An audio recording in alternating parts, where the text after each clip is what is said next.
I've been told. I don't know, but I've been told. Boot camp's back with all new goals. Boot camp's back with all new goals. 2-week program provided. 2-week program providing. Challenges for your reading. And some for your well-being. Courtney's leading us with pride. Courtney's leading us with pride. With 18 co-hosts by her side. 18 co-hosts by her side. Sprinting for you 2 weeks long. Sprinting for you 2 weeks long. So you can finish all your prompts. Read your books, work out, get strong. So gather your books up, read us. Gather up your books, read us. Time to meet your drill leaders. Let's meet all your drill leaders. MJ launched in 2021. Reading this life till it's done. She loves fiction, friends, and fun. Kelly lives in publishing. Curse Dragonship Publishing. Reading when not editing. Horror, sci-fi, fantasy. Alicia reads with purpose fast. Alicia reads with purpose fast. Books and budgets built to last. Books and budgets built to last. Jaleesa's got the family fire. Jaleesa's got the family fire. Drama books that never tire. Drama books that never tire. Team Dakota, both are here. Team Dakota, both are here. Collaborating turns their gears. Month-long sprinting twice a year. Dee Dee's halo always glows. Dee Dee's halo always glows. Just an angel reading prose. Got her angel reading prose.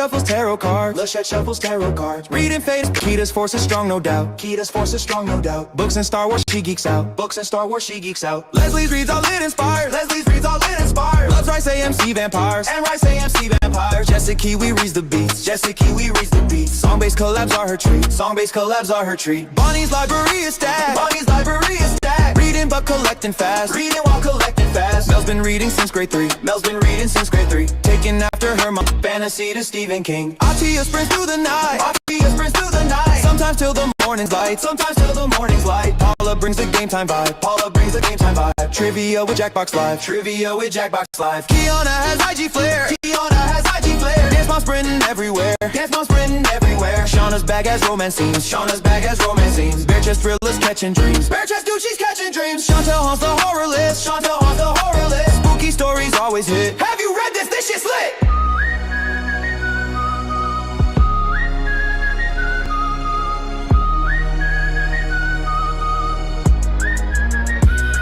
Sound off. Double time. 1, 2. What a boss.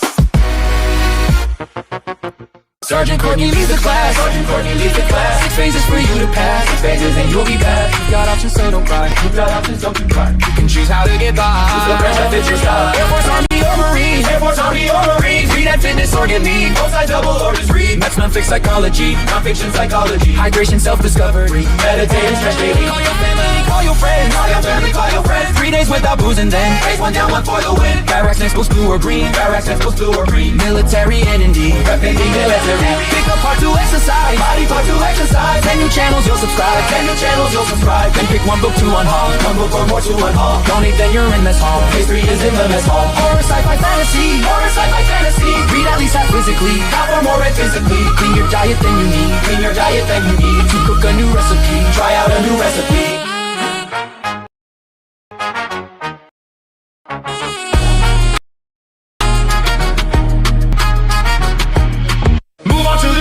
Time to smash out a whole phase. Our favorites surpass the space. Add another body goal. Add another body goal. And tidy up the space you troll. Clean your living space you troll. Giveaway brings comedy. Romance, fun, and you're cozy. Now treat yourself to something. Give yourself some kind of treat. No alcohol free more day. No alcohol free more day. Assess your habits and update. Now it's time to graduate.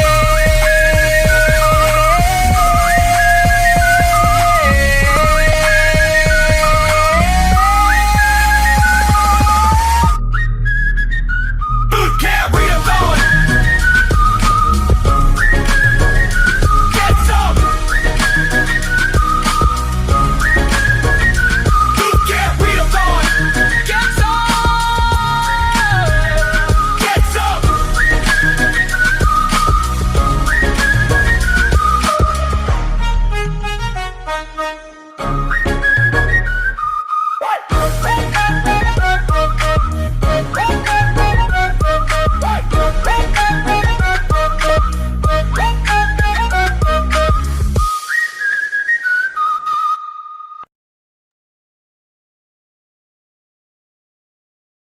Hello, hello, Can I see myself? Hello? Hello? Can y'all hear me? I don't know why I don't see myself. Hold on a sec. Something's up. Something's up. I don't know what's going on. Okay, hold up. Well, that's not that. That's not okay. Hold up, y'all. Bear with me. Technical difficulties. Courtney's on the loose. There we go. There we go. How y'all doing? Welcome. Good morning. And look what we have here. We have a Pola. Ooh, I don't like that big old screen. Hello, lady. How are you doing today? I'm still up from yesterday. Oh no, you didn't go to sleep. I like that better. You've had a day. What's been going on? Welcome, welcome, welcome, by the way, to everyone to Boot Camp Readathon. It is Tuesday, final days. Counting. Oh, what happened? Did I kick you out or something happened? What happened? I don't know. I don't know what's going on. Sorry, I'm fiddling with some stuff here.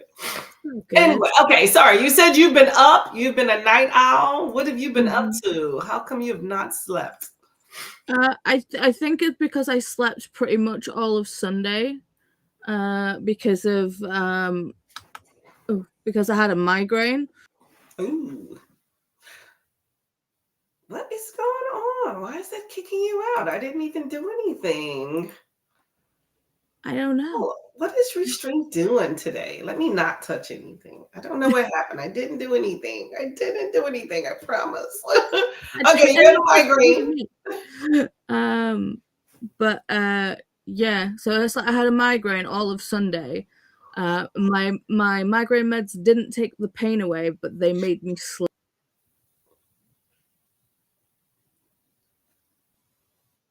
What is going on? I didn't even touch. Y'all saw my hands. They were right here. I'm innocent, y'all.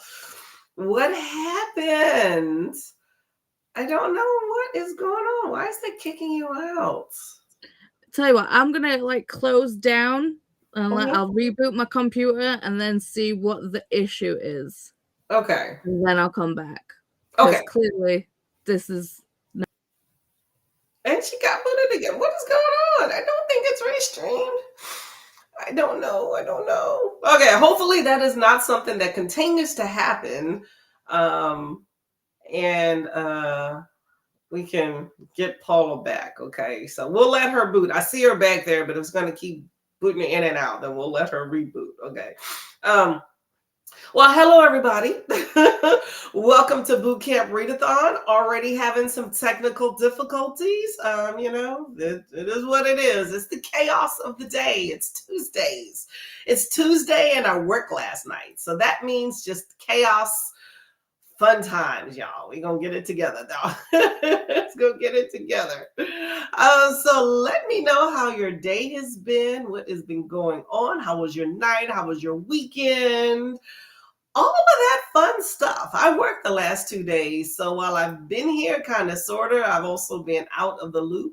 So I feel like I am kind of catching up. When I work night shift, it kind of takes me out. But I have been reading. So that's a plus. I'm not going to let too many days go without that. So I have no complaints. Thoroughly blessed, trying to keep it together. All of that stuff.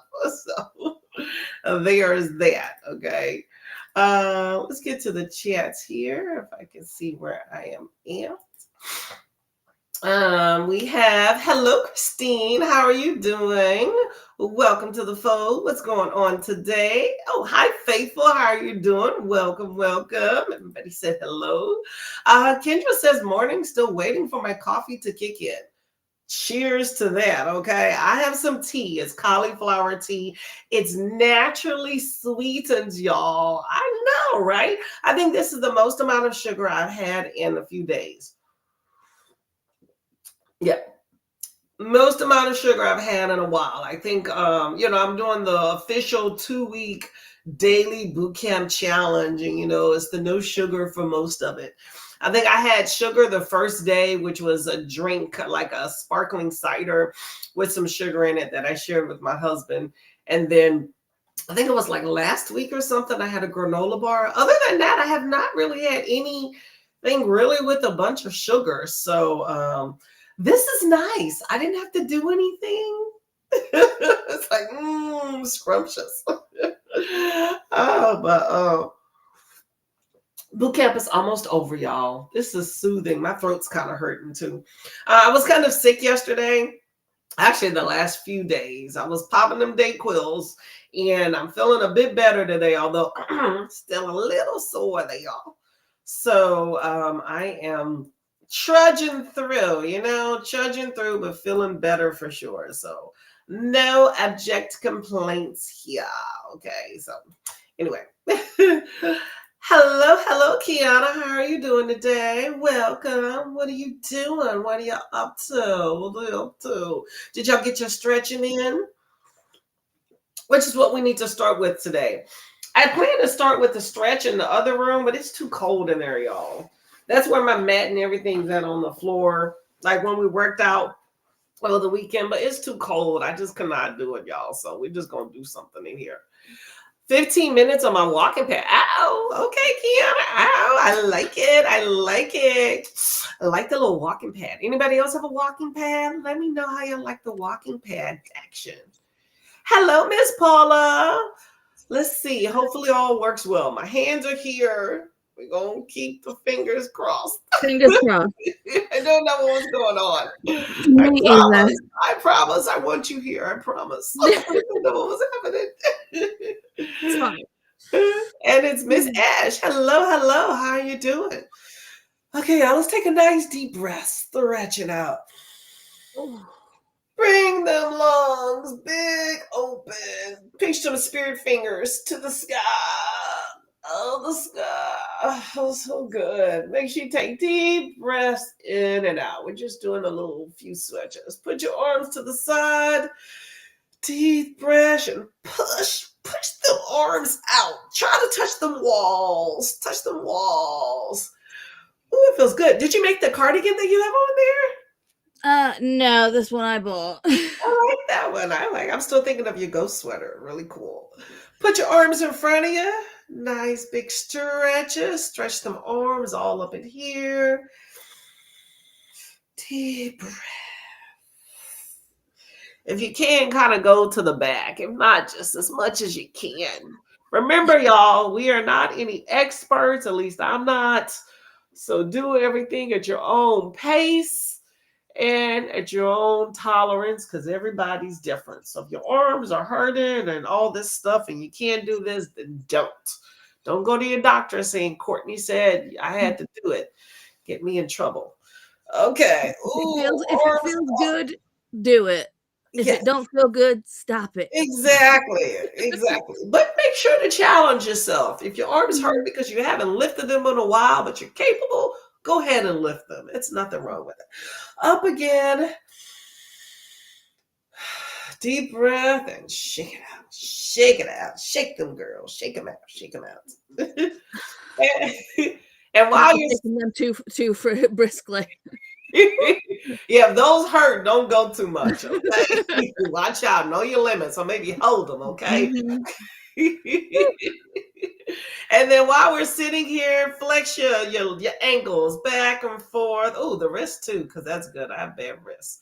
Back and forth, ankles, wrists, side to side, flex them all around. All that good stuff. It's nice to start your morning off with that. That's a good stretch to do in bed. All of what we just did, as much as you can in bed before you get out of it. Leave some deep breaths. Bring some air into them lungs. Hello, Beth Ann. How you doing? I'll do stretching later with my daughter. She's gotten very into stretching lately. Stretching is good. Keeps those joints lubricated and limber and doing the things they're supposed to do. They lock up otherwise. I say this all the time, especially in boot camp. You gotta move to keep on moving, okay? So keep at it. I have learned that, especially if you have like joint issues and things like myself. Stretching's good. You don't always have to go for a full workout, but moving yourself works. Candace says hello to Paula. So there's Ash. And reporting for duty. Awesome. Thank you very much for coming. Okay. Get down. Give us 20. 20 deep breaths. Okay. Don't push ups. I'm not trying to do those either. So, how are you doing today, Miss Paula? How's the migraine? Is it going better? The migraine, it was over by Monday, but like I said, the migraine meds didn't take my pain away, but they made me sleep. Ooh. So I literally, it was like I pretty much slept the entirety of Sunday. I didn't even eat. I literally woke up, took medication, went back to sleep. Well, that's no fun. I mean, but if your body needs the rest, it's always good, though. Yeah. But then my body's like, yeah, but you slept all day Sunday, so now that's your done. You're done for the week. Like, you said for the week, not even for the day, for the week.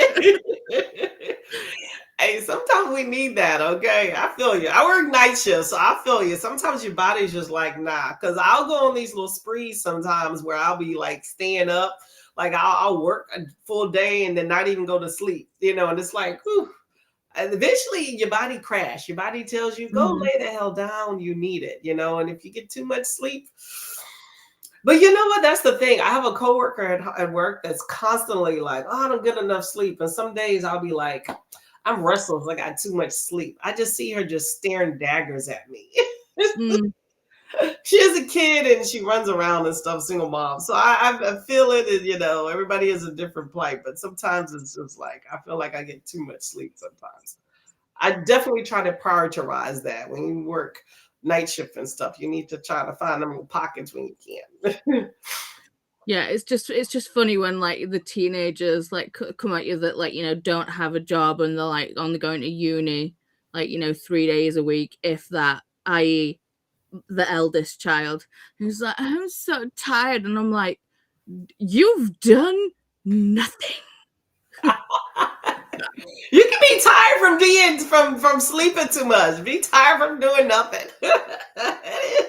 It's like, excuse me. No responsibility. No responsibility. It's like I swear I'm such an old biddy. I mean, it's like, because it's like youth is wasted on the young. I tell you. Yeah, I'm like, when you get a job and you start working or doing things that require you to extend yourself a whole lot more, then you'll see what real tired is, raising kids and being responsible. That's tiring. So, but kids, they're always so quick to like want to grow up. Like my niece, always so quick to want to grow up and stuff. And now she knows real tired. So she don't feel like, oh, I'm tired all the time. And now she knows real tired with a kid and work and stuff. It's like, okay, real tired, grown. That's grown woman tired. Thinking. Sometimes just mentation. You're thinking too much just makes you tired, Christina wants to know about going to bed and if you're sleeping. No sleeping. And Wyatt stayed in his bed all night last night. He didn't get up and go into our bed. He did have a optician's appointment this morning, and his eyesight is good, and he is good focusing when he actually does make eye contact. So things are good. Yeah. But yeah, it's just one of those things because I'm short-sighted. Chris is short-sighted.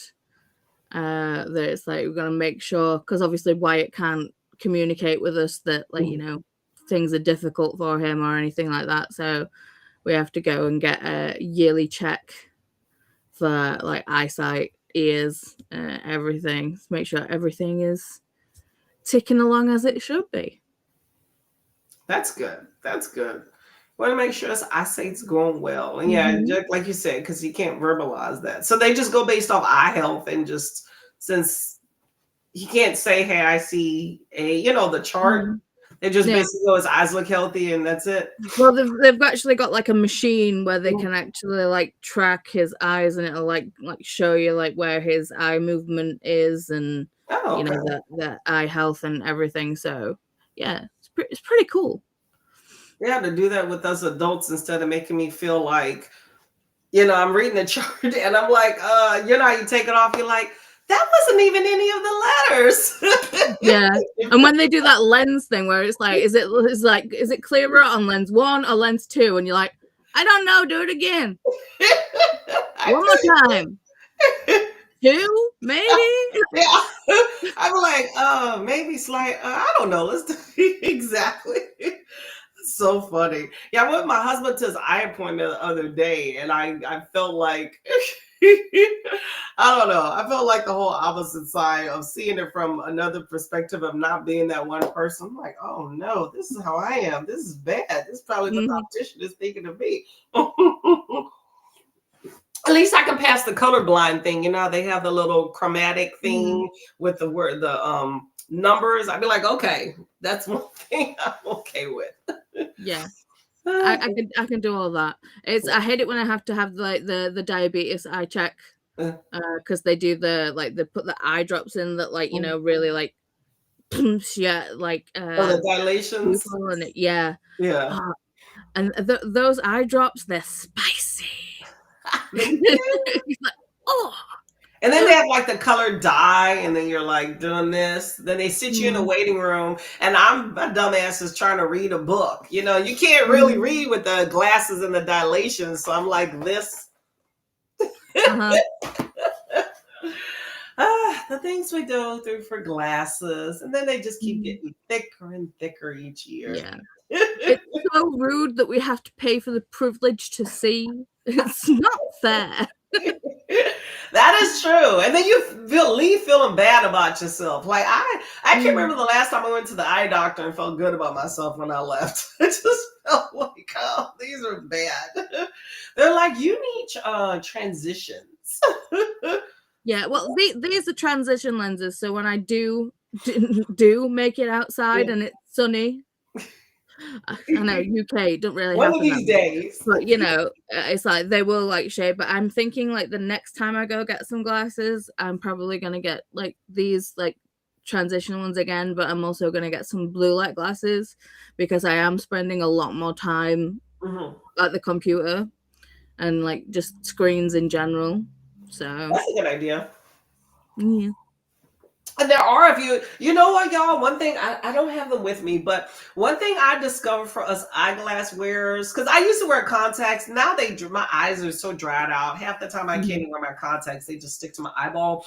So I wear my glasses a whole lot more, which sucks because I have so many contacts left. I can't return them. I'm like, you know how much money I spent on these?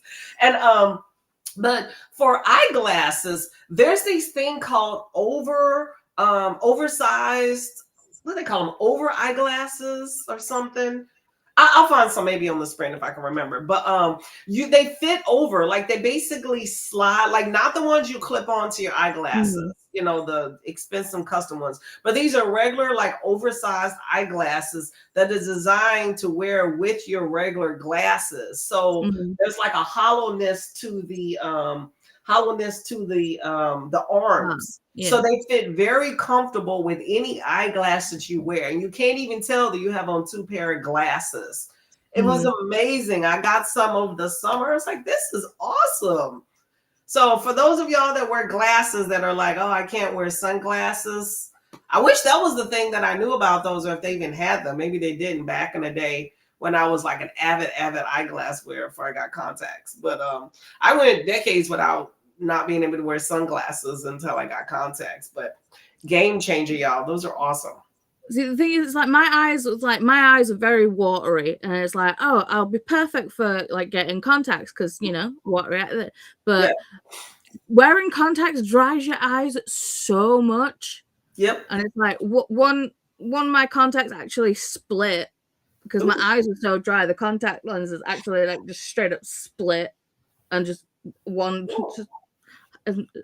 and one half went that way. The other half. That's not good. That's not good at all. It was good time. As you get older, you really can't wear them because, like you said, they dry your eyes off, and even the like really moist ones. Like I had these AccuView. Yeah, the one I used to wear. Yeah, so they have like the really, I mean, I know there's a lot of different brands, but that's the one I used to wear with the moist, super moist ones. Mhm. But I just can't wear them anymore. And my doctor was saying basically as you get older, your eyes get drier.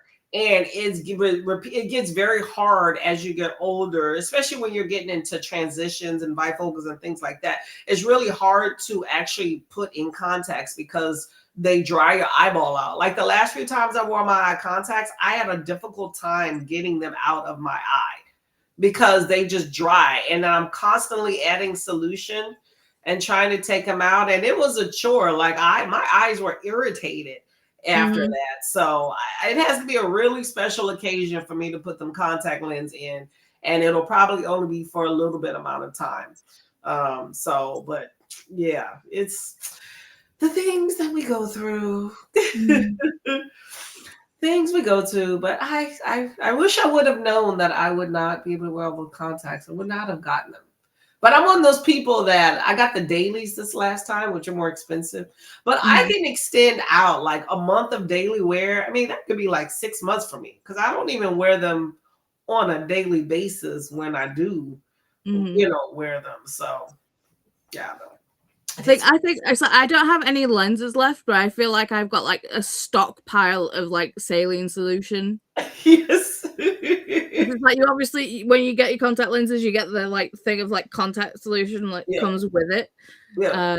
And it's just like I've just got like I think about 6 or 7 contact solutions containers. Just like okay, I mean saline solution is gonna come in useful for something. Yeah. You can use them for, I mean, that cleaning solution for so. I Mhm. mean, I have the one that's a multi. I had just bought like a big family pack of them, and then my doctor was like, "I don't recommend you wear these contact lenses anymore." And I'm like, "Dang, dude!" But but I mean, they're sterile type things, so you could probably use them just as an eye lubricant, or if your eyes Mhm. irritated or something. Yeah. That's what I use mine for. But it's been a minute since I had to. But yeah, there's that. The things we have sitting around. That's why you and I would go to people's houses or you move and you're like, why do I have this? It's because of things like that. Things we have and then we just don't need them and we just keep them. They've Mhm. seen us 10 years later. Yeah. Yep. Hello, Miss Christina. She says hello to all of the cool people in the chats, including herself for sure. Mm. Makes sense. Sorry, Paula. Oh, yeah, Paula's gonna be on the mend, y'all. On the mend. She's gonna sleep very well at some point. Fingers crossed I actually sleep tonight. There you go. There you go. We'll see. If not, you have books to keep you company, and I'm pretty sure there's some cool sprinters. Mhm. Consolation, right? Okay, here's Christina with some announcement videos right there. Make sure you do all that. And we're going to salute the like button and report for duty by subscribing. That I'm makes just gonna sense. text I and love make it. sure that I did that. I Yeah, did. Look at there we me. go. There we Pat on go. the back. There's if y'all are new here, there's a full list of people down below in the description box that will love some support. They've been a great job with Boot Camp Readathon, which is almost over, y'all. We have to the 15th, the 1st through the 15th, including the 15th, okay? So you have all these lovely hosts that have been a great job. So if you can go down in the description box, go through, click on the channels, do some subscribe, and take a look at some videos at some point. Much appreciated. Go by the mess hall and get some hydration and let us know what you're having. I'm having cauliflower tea. I have not eaten anything today, but that'll be rectified on the first sprint. Post some pictures and arts and crafts. Paula, what are you working on there? Yeah. I'm still working on Wyatt's sweater. Paula's working on a sweater. Okay, you are. Yep, you got a ways to go, but I like the color. Lovely, lovely, lovely. Oh, is that the neck or the sleeve? That's the neck, This huh? and that. Okay. This will be folded under and sewn in, Oh, that's so it won't be that tall. It'll be all neat and stuff. So yeah, I'm just doing like the shoulder portion right now. I'll soon be splitting for sleeves. Just got a bit more to do. That looks nice and warm, like very like close stitching. I bet that'll be awesome.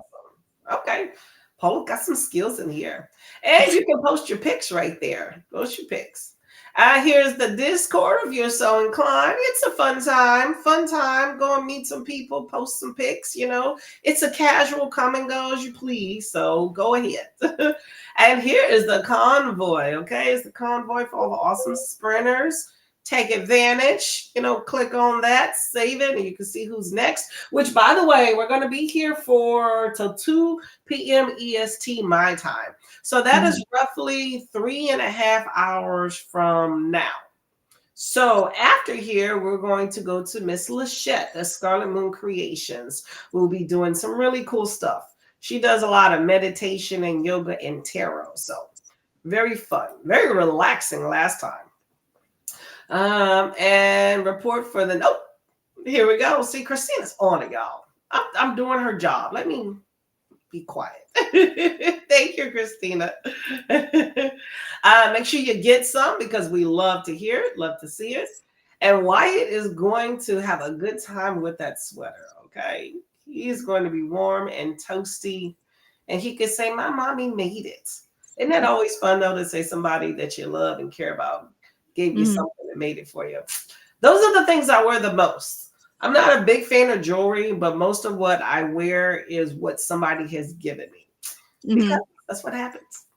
And here is Lachette. Hola, hola. This is Lachette. We will be reporting for her in 3.5 hours. Okay, so make sure y'all are ready. I don't wear glasses, but get these dilating drops probably because the veins behind my eyes are enlarged. Oh yeah, they got to keep an eye on them. Too large or too small is not a good thing. So yes, I get you. Yep. I have to go for that once a year check due to medications and stuff. Plus, I'm blind, so that's a whole nother thing too. So, the perils of what we have to go through. Christina says hello to Miss Lachette. And Beth Ann says, I just have a big cheap sunglasses from the gas station that I perch on top of my regular glasses. I would do that every once in a while. Then I started wearing contact lens, and then I just stopped. I don't know. Generally, I just put on a hat and call it a day and keep my head down. But I discovered these big old things, and I was like, they're awesome, though. It's a cool. My husband was making fun of me at one time, and then his eyes were all like hurting when we went to the beach, and he was like, "Where are them glasses at?" Now he has his own. Oh, it's always the way they make the fun. They take they take fun out of you. Like they do all the things, but then it's like, hang on, do you know that thing that you were doing that I was like, mocking you for? Can I has it? It's like always. It's different when you need it. Okay. It's the same thing with seltzer. Like when I started drinking seltzer, and he was like, "Oh, this is gross. Oh, this is gross." And it only took maybe a month, and then he got on board, and then he was drinking up all the stuff before I got in from work. Oh, yeah. And some people just need to be converted slowly. Same thing with almond and dairy. He was a slow convertee. Very, very cool. That's awesome. I also sit and try to read in the waiting room with my pupils dilated, but my doctor is only through there 1 day a week, so I spend a good 3 hours just waiting. Oh my gosh, 3 hours! That's so insane. Your dilation be done by then if you're over dilated. Yeah, they need to get it together though. If your doctor's only there 1 day a week, they need to plan better. That's not okay to sit 3 hours. Wow. Yeah, some people are popular. Sometimes when you're the only doctor in the area or just have a good reputation or whatever, it's just But yeah, I hate to wait so long. I feel like sometimes these doctors need to plan better. If I get there for an 8:30, 9 o'clock appointment, why did I wait an hour? That's why I always make my appointments at the beginning of the day, because doctors tend to get backlogged. I used to go to this ear, nose, and throat doctor for allergies, and I would wait about that long, 2.5 hours, because my appointment was at 4:30, and they would literally be turning off the lights and cleaning the floors before he would see me. And I be thinking sometimes, are they gonna see me today? Yeah, that's how it is. Make early morning appointments, and hopefully you don't have that big backlog, because that people got things to do. Okay. Lachette says hello to Christina. And Christina got her coffee. Good job. Good job. Cheers to that. I'm almost done with this tea. I'm going to have to get another cup on that first sprint. Cheers. Cheers with the coffee. Lachette says, because of my enlarged veins, they are always checking for signs of glaucoma, but I have no other symptoms after 5 years. That's good. You definitely just got to keep an eye on it. It's one of those things. Sometimes our body just works in different ways, but it's better to be safe and continue to get it evaluated than to just assume not, you know? Mm-hmm. Hello, Ren. How are you doing? Welcome, welcome. What are you up to today? How is everybody with boot camp? If y'all are participating, let me know what level you're at, whether you're Air Force, Army, or Marines, and where you're at in the course syllabus. Let us know. How about yourself, Miss Paula? Well, I've got an hour and 54 minutes left in this audiobook, and then because I jumped ahead accidentally, I will have graduated when I finish this book. Yay! So there you go. Good job. Got some days to spare. What's your book? I'm reading I, Medusa. Ooh, is that pretty good? I'm loving it. I love it a lot. It's very, very good. I keep going back and forth about it. And I don't know. I'm not big into mythology, but I've heard you can enjoy it even if you don't like mythology. So I added it to my list, and I was considering picking up another whole spade because I'm doing Army. And so I finished my book yesterday, my last book. And so I was going to add an extra. And then I started this because, you have to prioritize things that come from the library, right? So I'm like, okay, I got this, which I was so looking forward to. It's Lost Souls Meet Under Full Moon. And it's by a Japanese author. It's supposed to be just very widely popular, won all these awards. And it's not even that long, but I couldn't get into it. So I stopped that. Mm-hmm. And that was with All the Light We Cannot See. But for what's happening in the world right now and all the things, I was just like, it's about World War II, but it's just having that and then having the whole thing that happened with Venezuela. I was just like, I'm gonna step away from this right now. It's like I'm not vibing.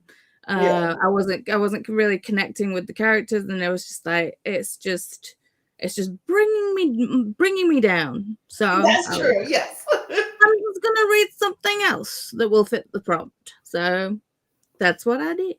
I don't blame you. I agree with you on that. Sometimes things are a little bit too triggering or too close to home. Or if you've had too many serious books, you need something a little bit, something's going to put you in a different headspace. So I feel you. That's kind of like this one. Like I've already read 2 books about grief and identity and stuff. And I'm just like, I didn't feel it getting any.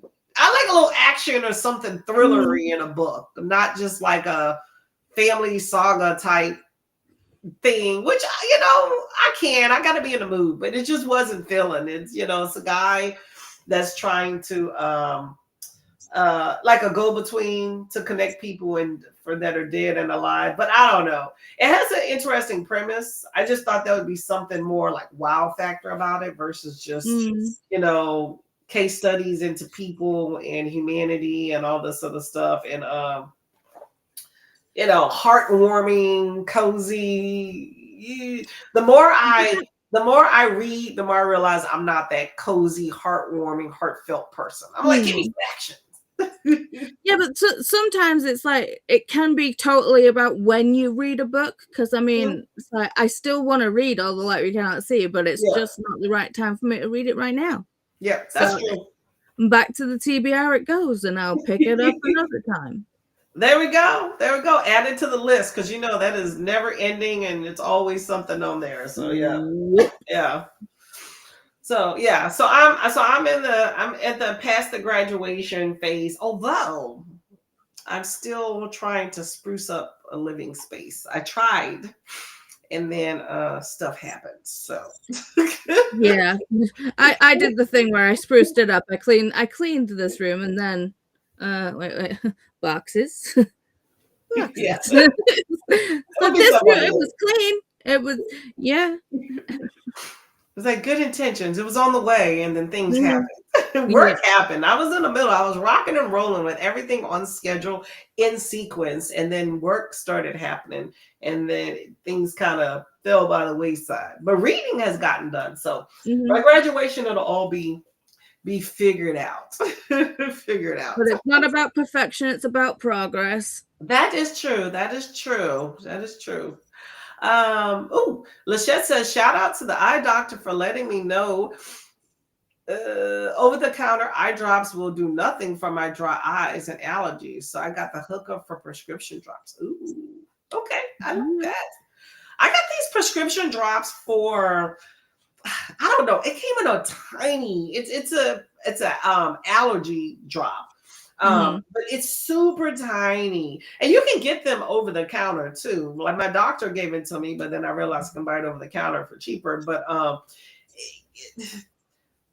it's supposed to be for allergy because I was telling her I was having some eye issues, and she was like, "It looks like an allergy," and I'm like, "Well, it's probably more than that, but it's a but allergies were part of it. But there are so many different things, but yeah." Especially if you have insurance, yeah, it's good to bring dry eyes and things up to your doctor because you can definitely get some things through them that your insurance can pay for, and maybe some stronger stuff if the over-the-counter stuff isn't doing for you.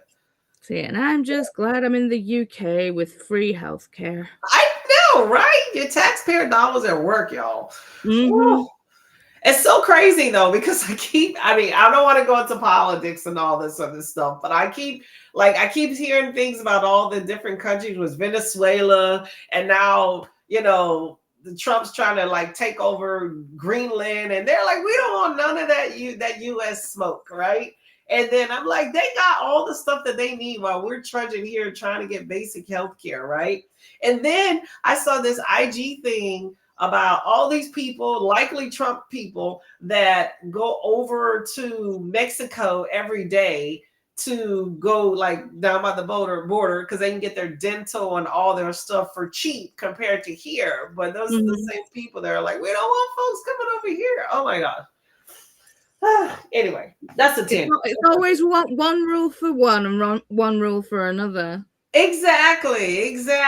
It's like, come on now. But yeah, they want their cheap drugs, but Mm-hmm. whatever. We will stay out of that one. Just finished my workout, so need to shower in the first sprint. Then I'll be getting into the Raven Scholar.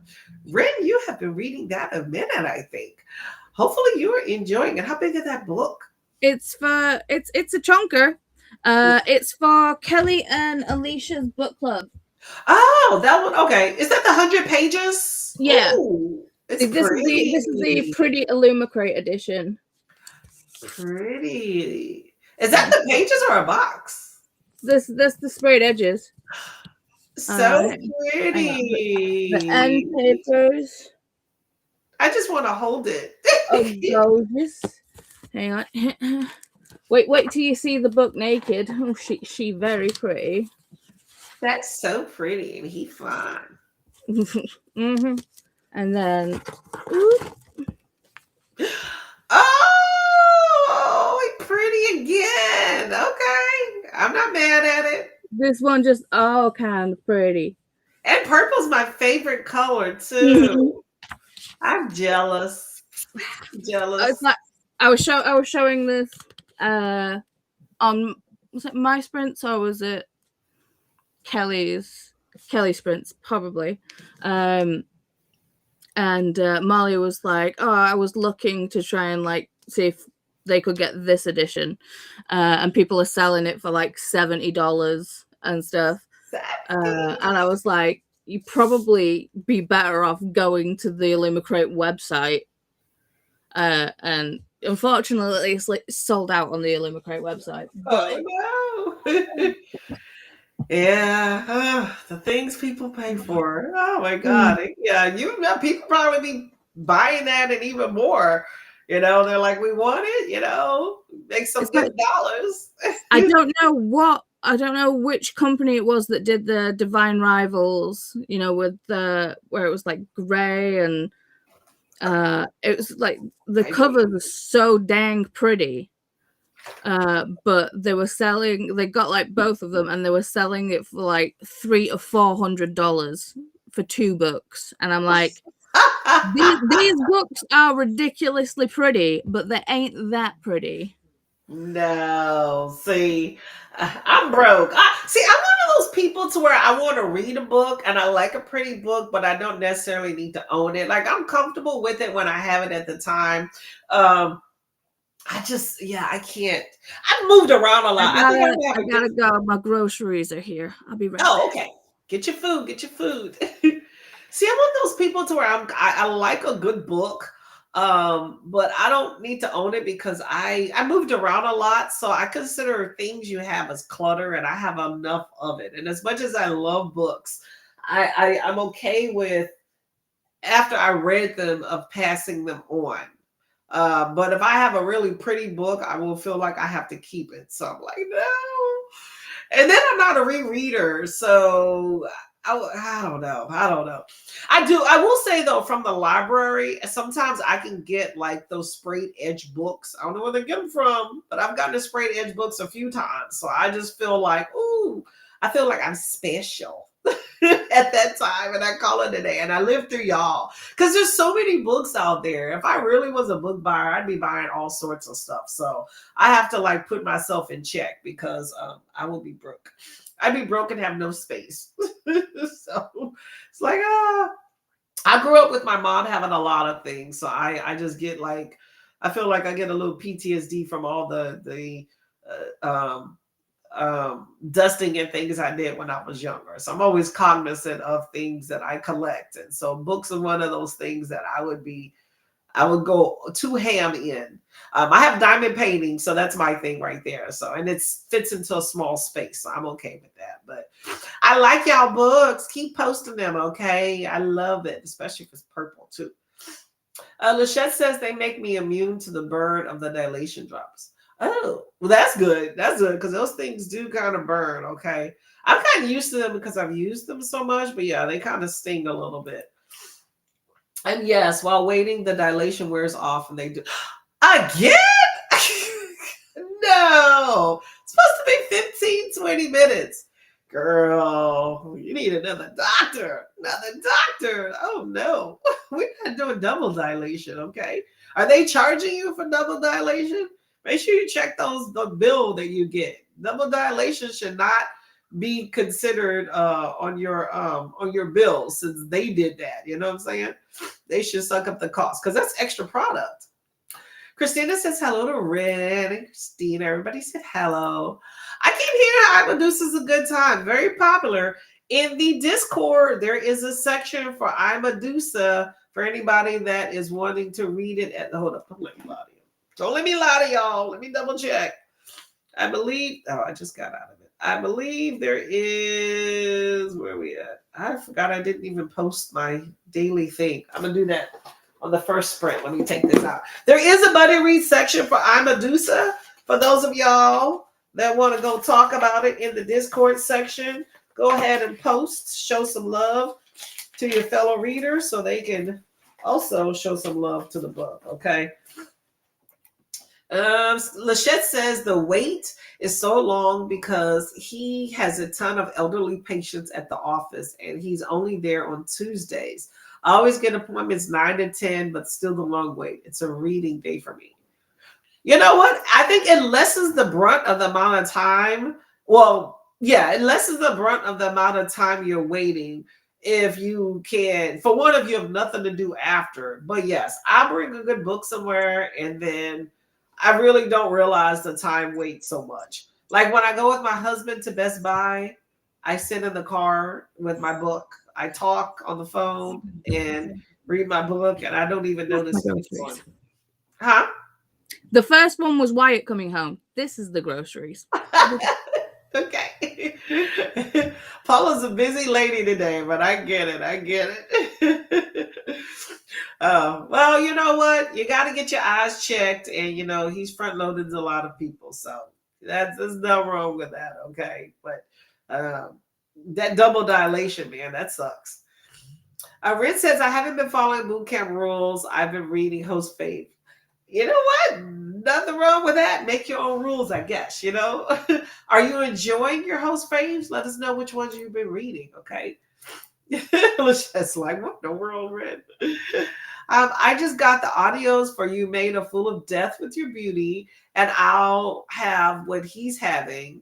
I'll just read them after boot camp. Yes, and I was looking at that list too to see if there's any books I wanted to add to the list. White Teeth seemed pretty interesting, and I actually got the audio, or it might have been the audio or the ebook. But anyway, I got it from the library as an ebook and on Libby. And but then my audio from my other book came through. And so then I went down a rabbit hole. So that didn't happen. So things we do. Ren says Lost Souls Under Full Moon is a great name. I'll probably get the book based off the title. It's a pretty interesting book. Like, it's a good premise of it. Basically, like I said, you have a teenage boy that is a go-between, meets all these different people that want to connect with somebody that has died. And apparently, in the end, they all have some sort of interconnecting story. And it's a lot about grief. And valuing somebody that, is no longer alive. It's just, I don't know. To me, it just seems kind of slow. I think you got to be in a mindset. Apparently, it wins a lot of awards, magical realism and all. And it seems like it's written very well. I just feel like I've read a few books about grief already. So I want something that's a little bit more, I don't know what to say lighthearted, but more a little bit action-packed and thrillery. And I don't know if this will necessarily kind of do it for me as far as that arena, but it got a lot of acclaim. That's a pretty decent book, so maybe I'll pick it up. I left it on my lists for maybe another time, but it just wasn't hitting for me right now. It does. Okay, that works.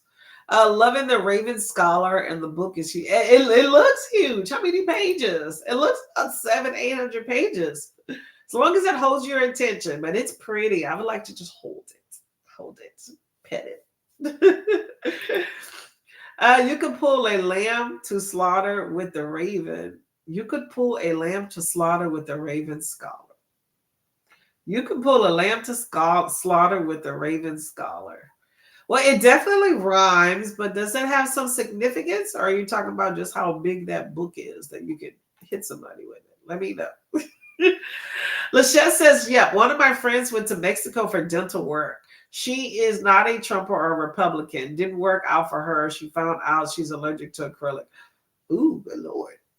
Ooh, okay. Interesting. I hope that there was not something bad that happened. But yeah, that's one of those things where you go to other places to get work done. They don't necessarily have the same rules like FDA and Health Commission and all that stuff that the U.S. has, which necessarily isn't a bad thing. All the time, we just have our own set of rules, and other places have their own. But, a lot of times there's not like repercussions if things go bad for those medical practitioners, not covered by insurance here in case, there's some mix up or something like that. So you're just kind of taking your chances. However, the procedures are cheaper, the meds are cheaper, and people do it all the time. I've known several people that are going out of the country to Mexico or Dominican Republic to get Turkey to get work done, for various things. I just think it's very interesting that, you meet these people that side with one way, but use services of, somewhere else that they're against. So, not to get too political, it's just one of those things. But yes, American healthcare just, it's unfortunate and it sucks. It doesn't cover everybody, and it kind of picks and chooses, and it does cater more to people that have money. Y'all, watch yourself. The art on the naked hardcover is done really well with the plot of the book based on what I've read so far. Ooh, okay, that's interesting. I like how it depicts it out. It looks pretty nice. Oh my God. Okay, so I may have to join their read along on the Raven Scar. Lachette has been converted. All right, let me write this book down so I can take a look at it. I'm one of those people though that I know they're doing the 100 pages, but I'm one of those, let's get her done. I'm gonna sit here and read it till it gets done. You know what I'm saying?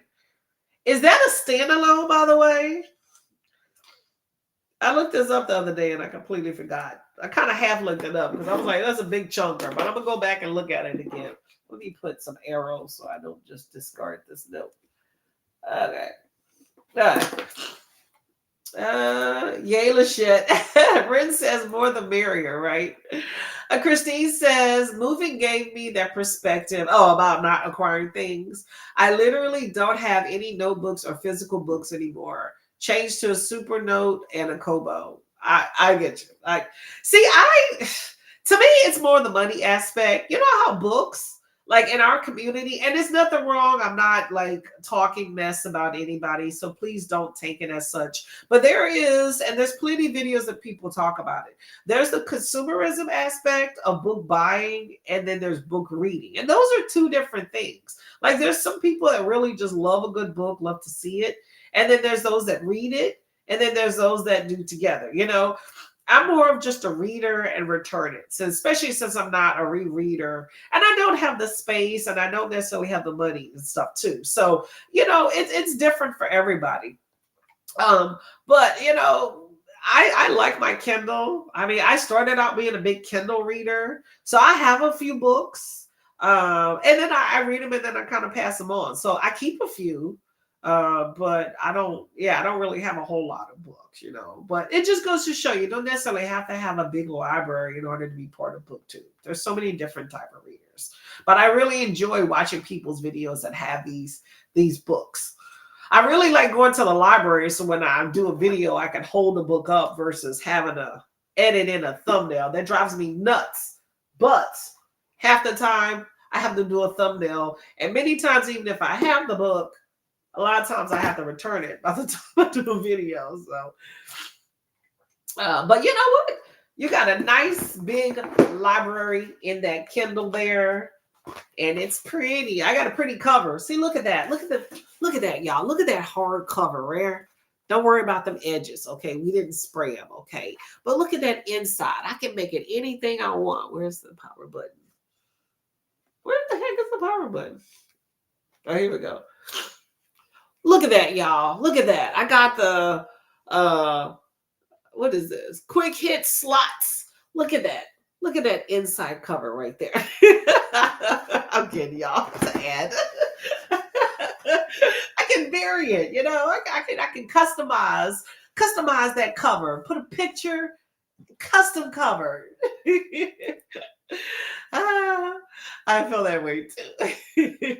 Nothing, but you know, I will say maybe it's some nostalgia because I grew up with books before the whole digital age.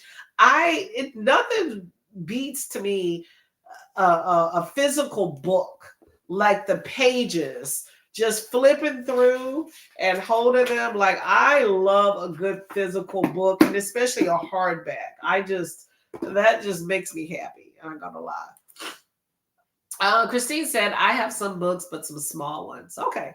Yeah. Oh, see, I don't like them little tiny ones. You know, them little small Harlequin ones. Woo. I don't know how I read those back in the day, y'all. My eyes. This is actually right here. This is Sky Full of Elephants. This is the large print I got from the library. This is a game changer, y'all. I'm going to start getting these because they're so much better on my eyes. Like I can see this so much easier. I was trying to explain this to my husband the other day. I don't know if y'all can really see. Like, look at these two prints without even knowing, like, reading them. Like, you can tell the difference. Let's look how big they are. So much better. Love it, love it, love it. You got all your groceries? Yeah, the boys are putting them away now. I was like, Look at that. Putting them to work. And they know where things go. Oh my gosh. I could never trust my husband. He still is like, where does the spoons? Where did the dishes go? Like, Well, he's the one that cooks. Oh, okay. So he knows everything. Okay. There you go. Does he make I buy the food, he cooks the food. Who does the dishes? Eldest child. Okay. Girl, you got a maid. That's what I'm talking about. I have to remind myself sometimes, look, you made the list, you went and bought the groceries, you put them up, and you cook the food. Leave them dishes for him. Mm-hmm.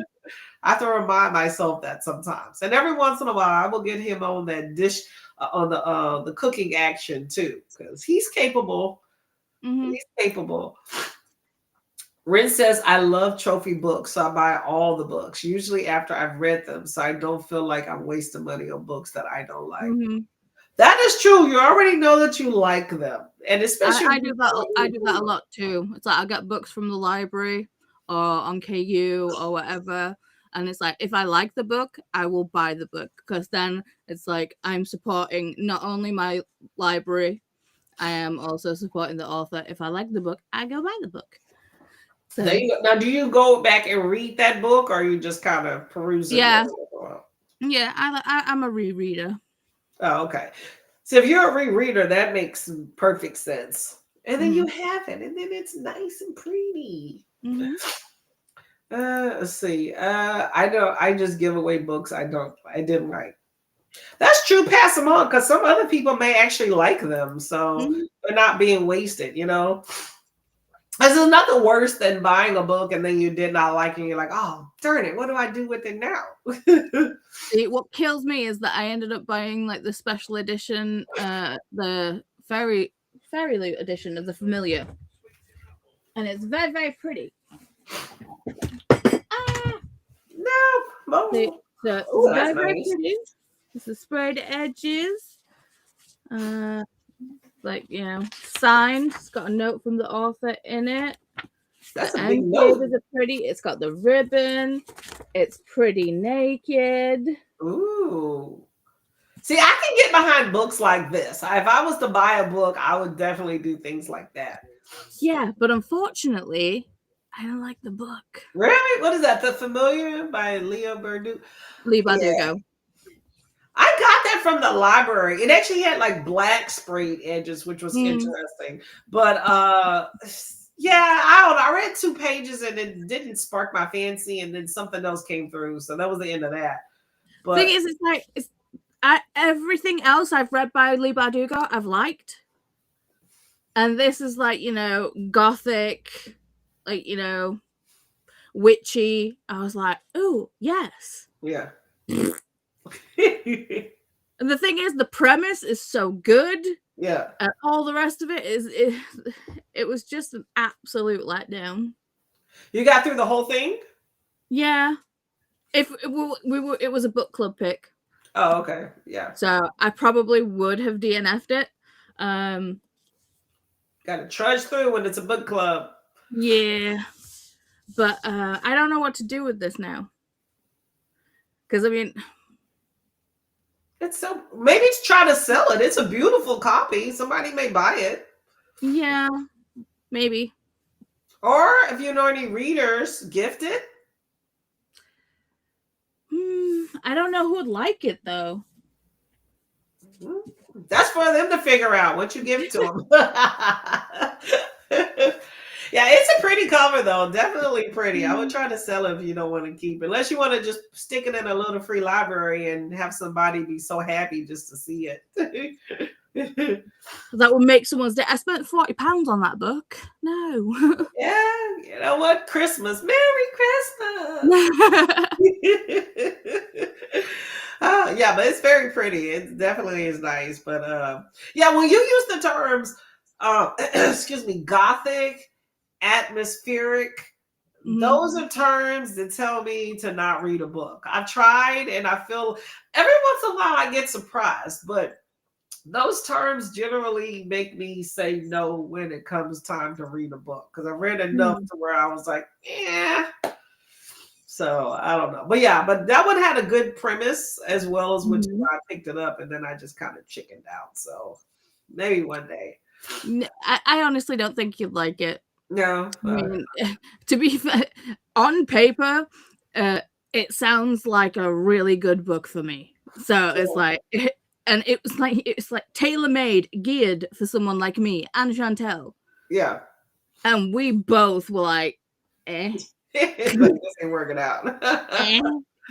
So yeah, and someone who doesn't like do the gothic, witchy, all the rest of it. Yeah. Yeah, you probably just stay clear.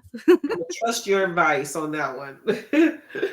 Yeah, I like the edge. I mean, it was just plain black, but still it's pretty, So that was the reason why I picked it up. It had like a black covering with I think gold letterings, and then the edges were all sprayed black.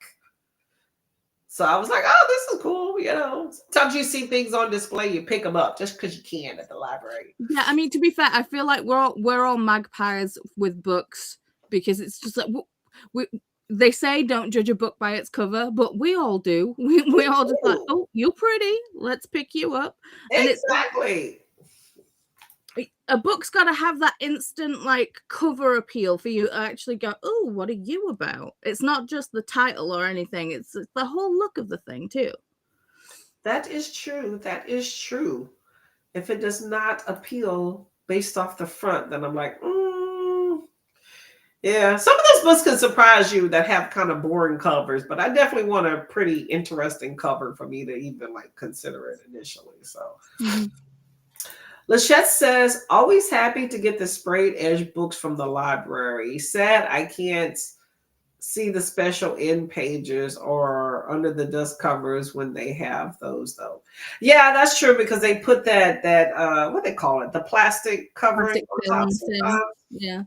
I've been trying to take it off to peer underneath and see what they have underneath. Be like, hold on, what do they have? Sometimes they surprise you. Sometimes, somebody will gift a really cool copy to the library or whatnot. But yeah, that's what happens. Ren says, so far I've only read Confessions of an Alleged Good Girl and I, Medusa. Both were 5 stars. I've heard good things about both of those books. So can't go wrong with those. I trust both the judgment of both people that selected those books. Lachette says, I'll have what he's having was good. If you're looking for romance with 30 plus year olds, male, or POC characters, is great. Okay. Yeah, I like a good mature character, I will say, in books, okay? A lot of times they have these little 22-year-old billionaires that do any and everything, like the Christian Greys of the world, just all Renaissance person and be young. I want somebody, like, give me a good, mature 30-plus character that can do a whole bunch of stuff. We were talking about that on Kelly's Sprints, where it's just like reading a book where it's like they don't have to worry about money and like all the things, and it's just like, yeah, can't relate. It's like, what is it like to be on the other side? It's like, give me a good struggling character, the struggle bus. Let's see about it. It's like let's go on the struggle bus. We need more characters like this, please. Thank you. Exactly. Ren says, just how big the book is that you can hit somebody with. She was talking Slaughter and a Lamb with the book, The Raven. It's a chunker, but you know what? They'll probably go down like, oh, but it's pretty. Ooh. Hello, Swank. How are you doing today? Happy Rubber Ducky Day. Awesome. Happy Sticker Day. Love some stickers. And happy Make Your Dreams Come True. I like all of those. All of those. Perfect. Thank you, Miss Swank. Excuse me. Lachette says acrylic works for most people, and it's one of the reasons Mexican dental work is a fraction of the U.S. Oh, I didn't know that. Okay. But she found, she's talking about one of her friends went for some dental work that's cheaper in Mexico, but is allergic to acrylic, but it didn't work out. She found the hard way. It was 2 years ago, so she has since healed. Yeah. See, that's one of those things when you go to another country and you get, some people are more prone to infections than others, so it's going to happen anyway. And then some people just have bad reactions. And then sometimes there's botched work, so it's a combination. But the thing is, if you go to another country, I don't believe that they're really liable, for what happens after. And if you just get in and go home, then you just To be fair, they're not well, I don't know how it is like in the US, but obviously when I had my back operation, one of it was dissolvable stitches, but one of the dissolvable stitches didn't actually dissolve, it balled up. Ooh. And it kept the wound open, and it got infected. Which is what we believe kicked off all the excessive scar tissue, which is why I'm disabled now. But before I went in for the operation, you've got to sign the thing of like, this, all of these things could possibly happen. So we're covering our ass. So it's like, even if like I don't know what it is in the US, I don't know whether you have to sign things or whatever when you go under the knife for any type of work or whatever, whether you have to sign things. But yeah, so it's like I couldn't sue because of I signed the thing, and it's like the back operation should have helped, but I was like the 1 in 10 that it doesn't. Sometimes you're that one person that there's an issue and you're like, what the heck? Like in cases like that, you don't want to be like that exception. You want to be the rule, but I mean, I don't know about UK healthcare because you have universal versus here's a lot of privatized.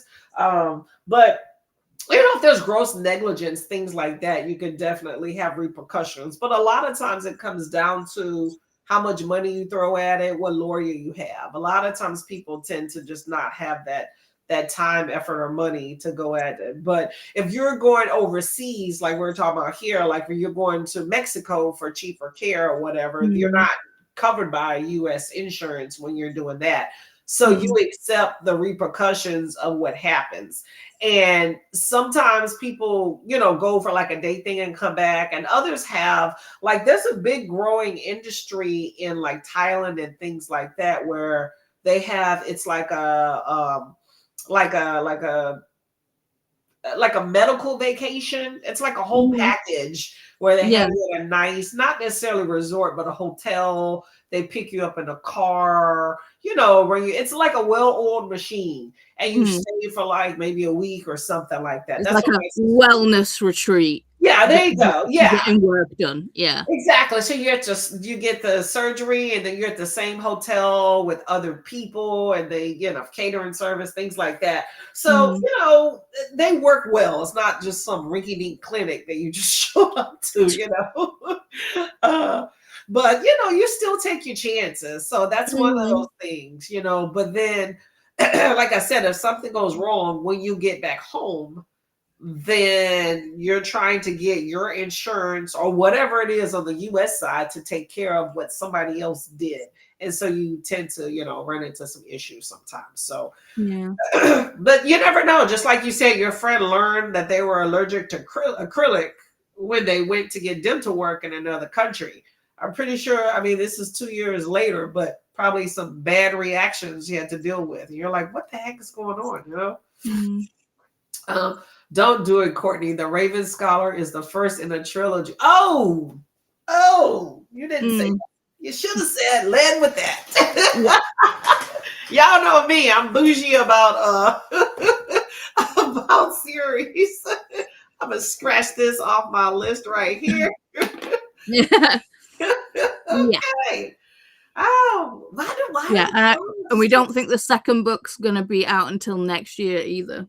So no. I saw an IG video. If y'all have not heard of Brett and her book, she is just nuts. She's like blown up on IG. She makes short videos and they're just hilarious and snarky, and rude and matter of fact. She has a whiteboard. It's amazing. But she had a video I saw like at 2 a.m. that was talking about bring back standalones. She was like, how come all these authors are making books a part of a series? She's like, I don't always want to read a series. I want to get in and get out of the book. And I'm like, hell yeah, girl, that's what I am about. Okay. I'm okay if you want to do this 600-page book, but let's make it one. I think that's why I have a lot of like, there's interconnected series where it's like, you don't have to read them in order. You don't have to read them. You don't even have to. You can read one. You can leave it at that. But I feel like they're a good palate cleanser most of the time. Yeah. Sometimes you just need a popcorn book. That is true. And you know what? And yeah, so a series where, like you said, where it's kind of like I call it like a standalone in a series. So it wraps up completely, and maybe the next book picks up with like another character. Yeah. So yeah, I'm okay with things like that. And I really wish authors would tell you up front, like, hey, a book leaves in a cliffhanger. So you can make a decision, or tell you, hey, this is first in a trilogy or whatever. Or if, hey, this is first in a trilogy, but this is a standalone, next book picks up with someone else.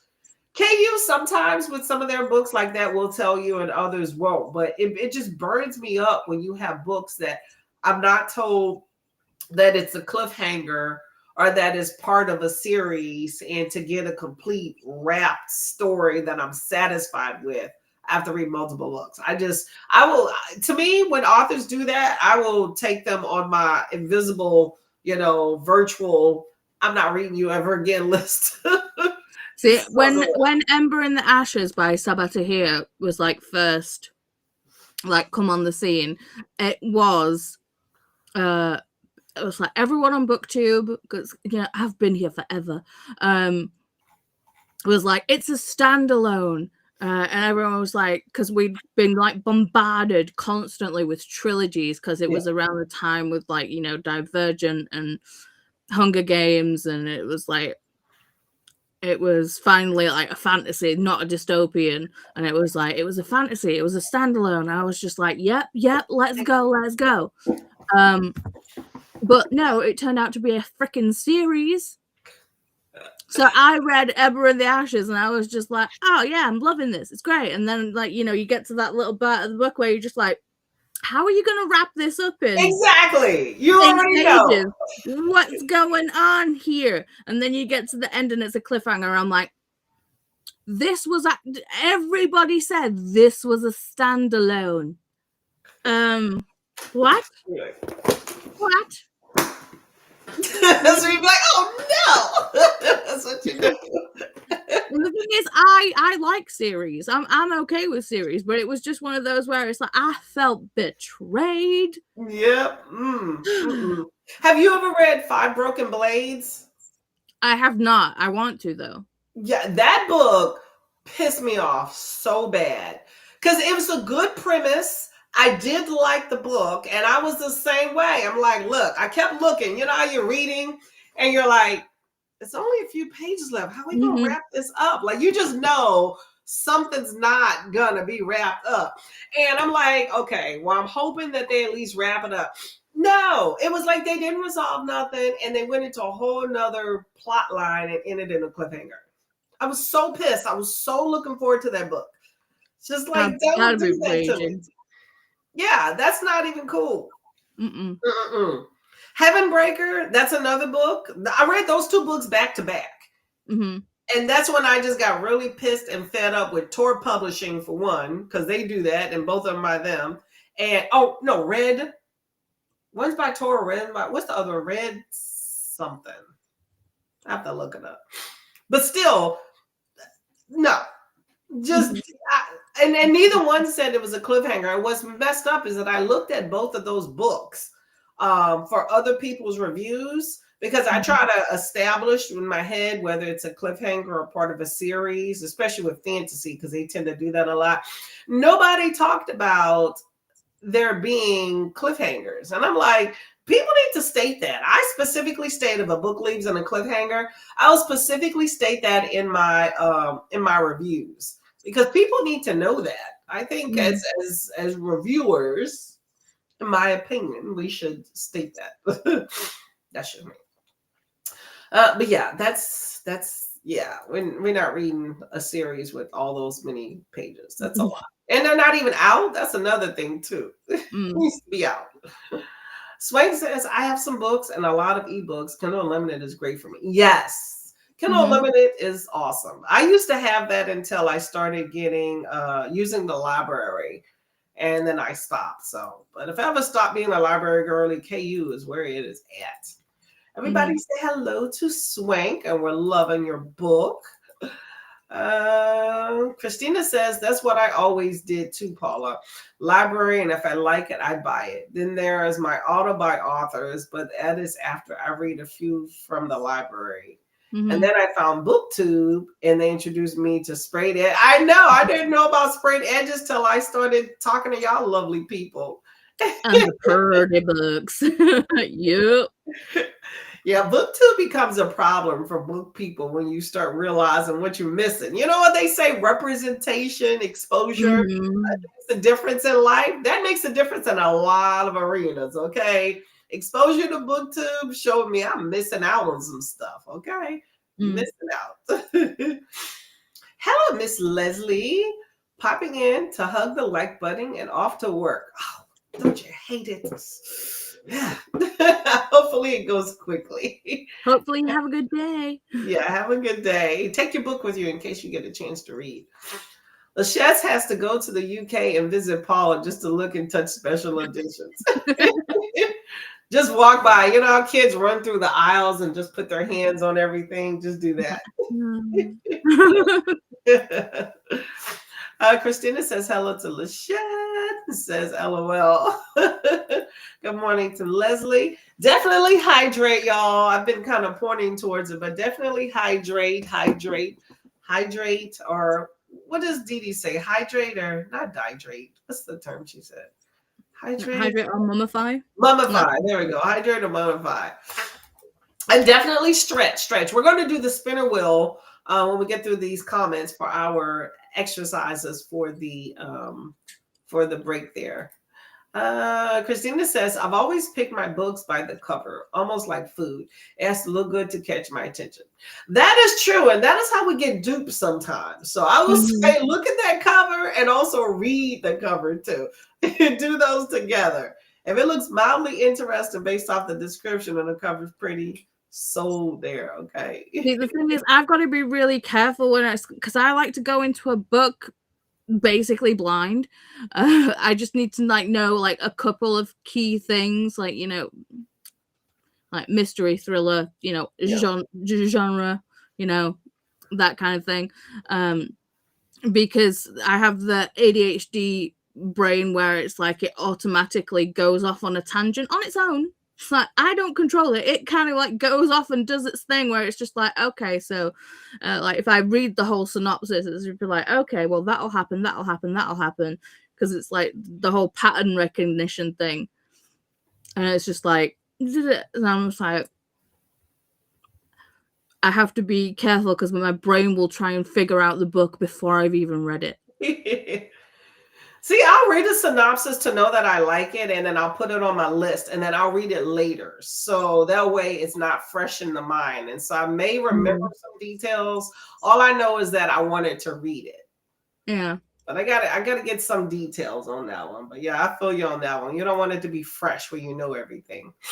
Covers can definitely see a lot. I think authors are catching on to these pretty cool covers these days that sells, especially with special editions and stuff like that. They know, hey, look, if I make it special, it don't even really matter too much what's inside of it, Molly said, crochet type people, I need recommendation for hooks that will be good for a beginner. Found on Amazon.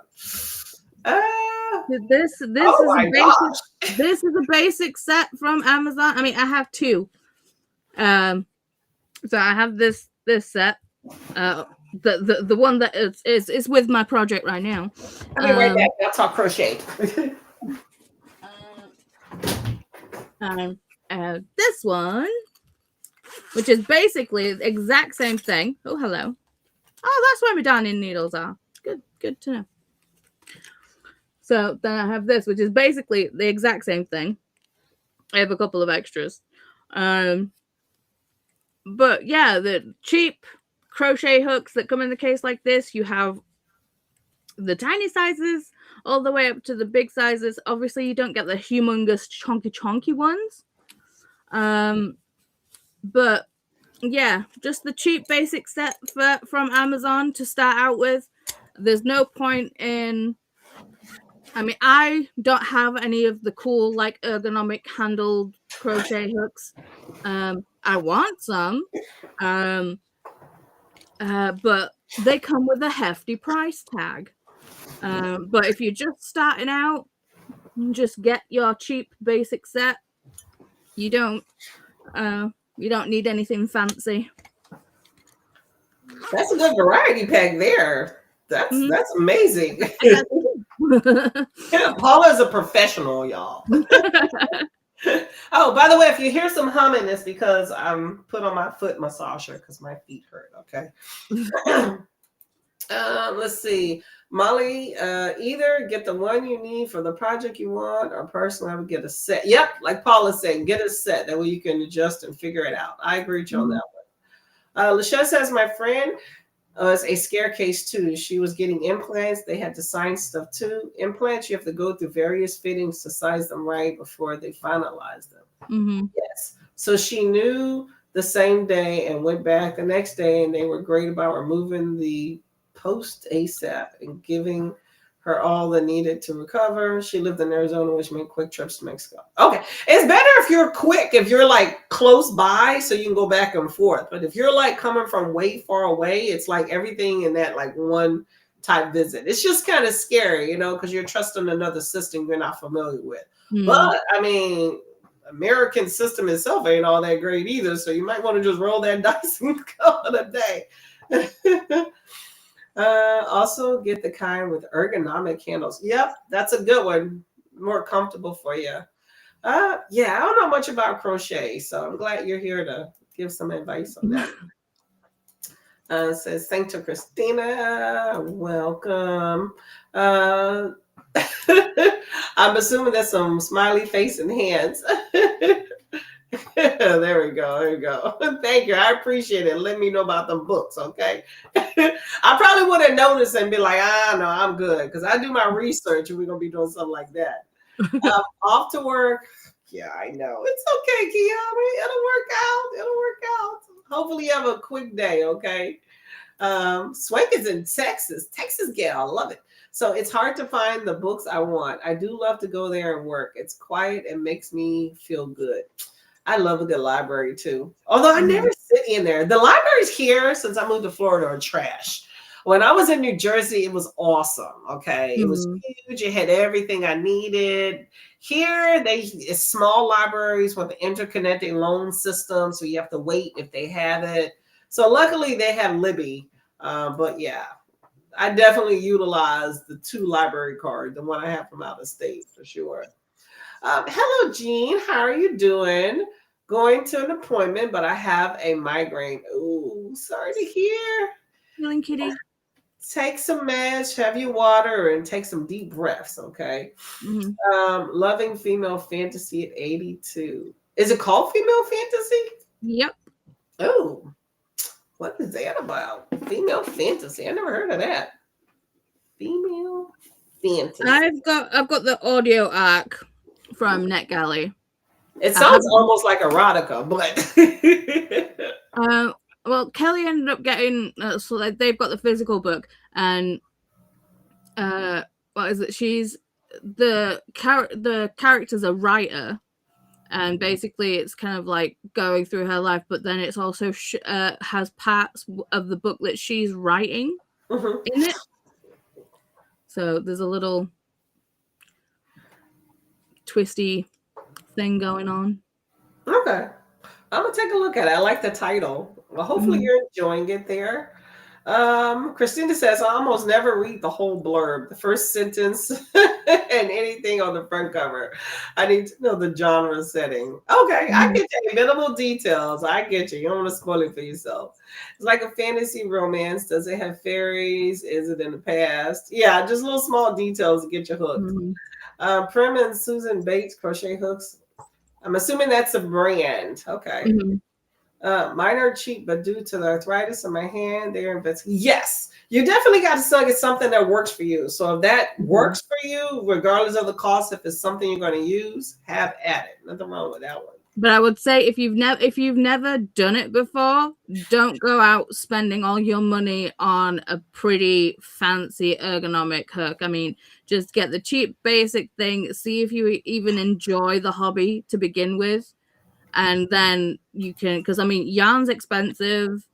You know, like with any hobby, I mean, book buying, reading it gets expensive. So yeah, just buy a set, buy a relatively cheap set to begin with, and then if you enjoy what you're doing, then look into other things. That's true. I agree with that sentiment there. Don't go all in with your money and be like, I don't like this. Well, Jean says that you're gonna like it. Like it a lot. Oh yeah, we've been talking a minute. Let's get to our where's it at? Oh, hold up. There's supposed to be a time. Where'd it go? There we go. Ooh, that was a delay right there. Okay. So here's the spinner wheel, y'all. So we're going to spin twice to figure out what activities we're going to be doing during the sprint. And then we're going to go into an hour-long sprint. Okay. So first spin here. Whammy, whammy, whammy. And ooh, oh, this is a good one. Write a to-do list for the day. Okay, I can definitely add to that because I have one started. I just need to add to it. So we are going to write a to-do list during the sprints. And let's see what the next one is. And overhead arms. Oh, this is simple. Y'all got away without having to do too many exercises. Overhead arm stretch. Okay, well there you go. All right, I'm gonna type these up into the comments box there too. But you have overhead arm stretch and to write a to-do list. Okay, during the sprint. So that's the easy one. Okay, so we have an hour-long sprint. Let me change this out here. And man, Restream has such a delay. And we are going to get to an hour here. Okay, let me see. And I'm using this timer. I've not seen. Can y'all see it? No, it's coming. It's thinking. It's thinking. There we go. I have not seen this timer. Have you, Paula? Oh, she disappeared. Uh-oh. I don't know what happened. I'm back. It was my fault. I did a thing. Oh, okay. I was about to say, I was like, I wonder if it has to do with screen sharing. Okay. Okay. Well, this is timer. This is one that I have used in the folder.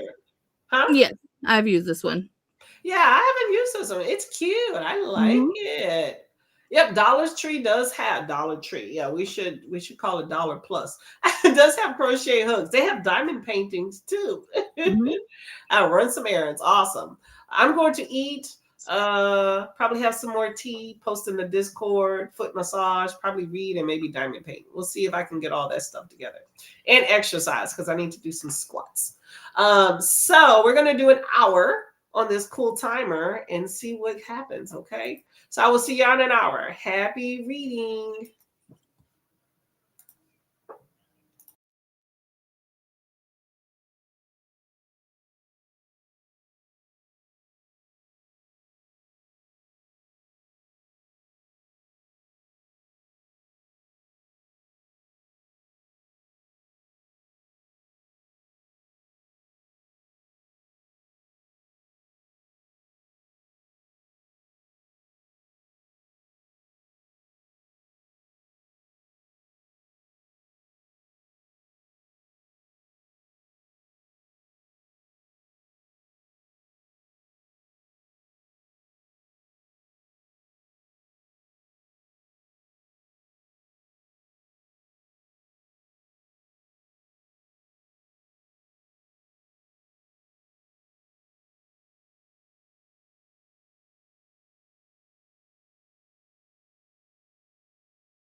that. That was cute.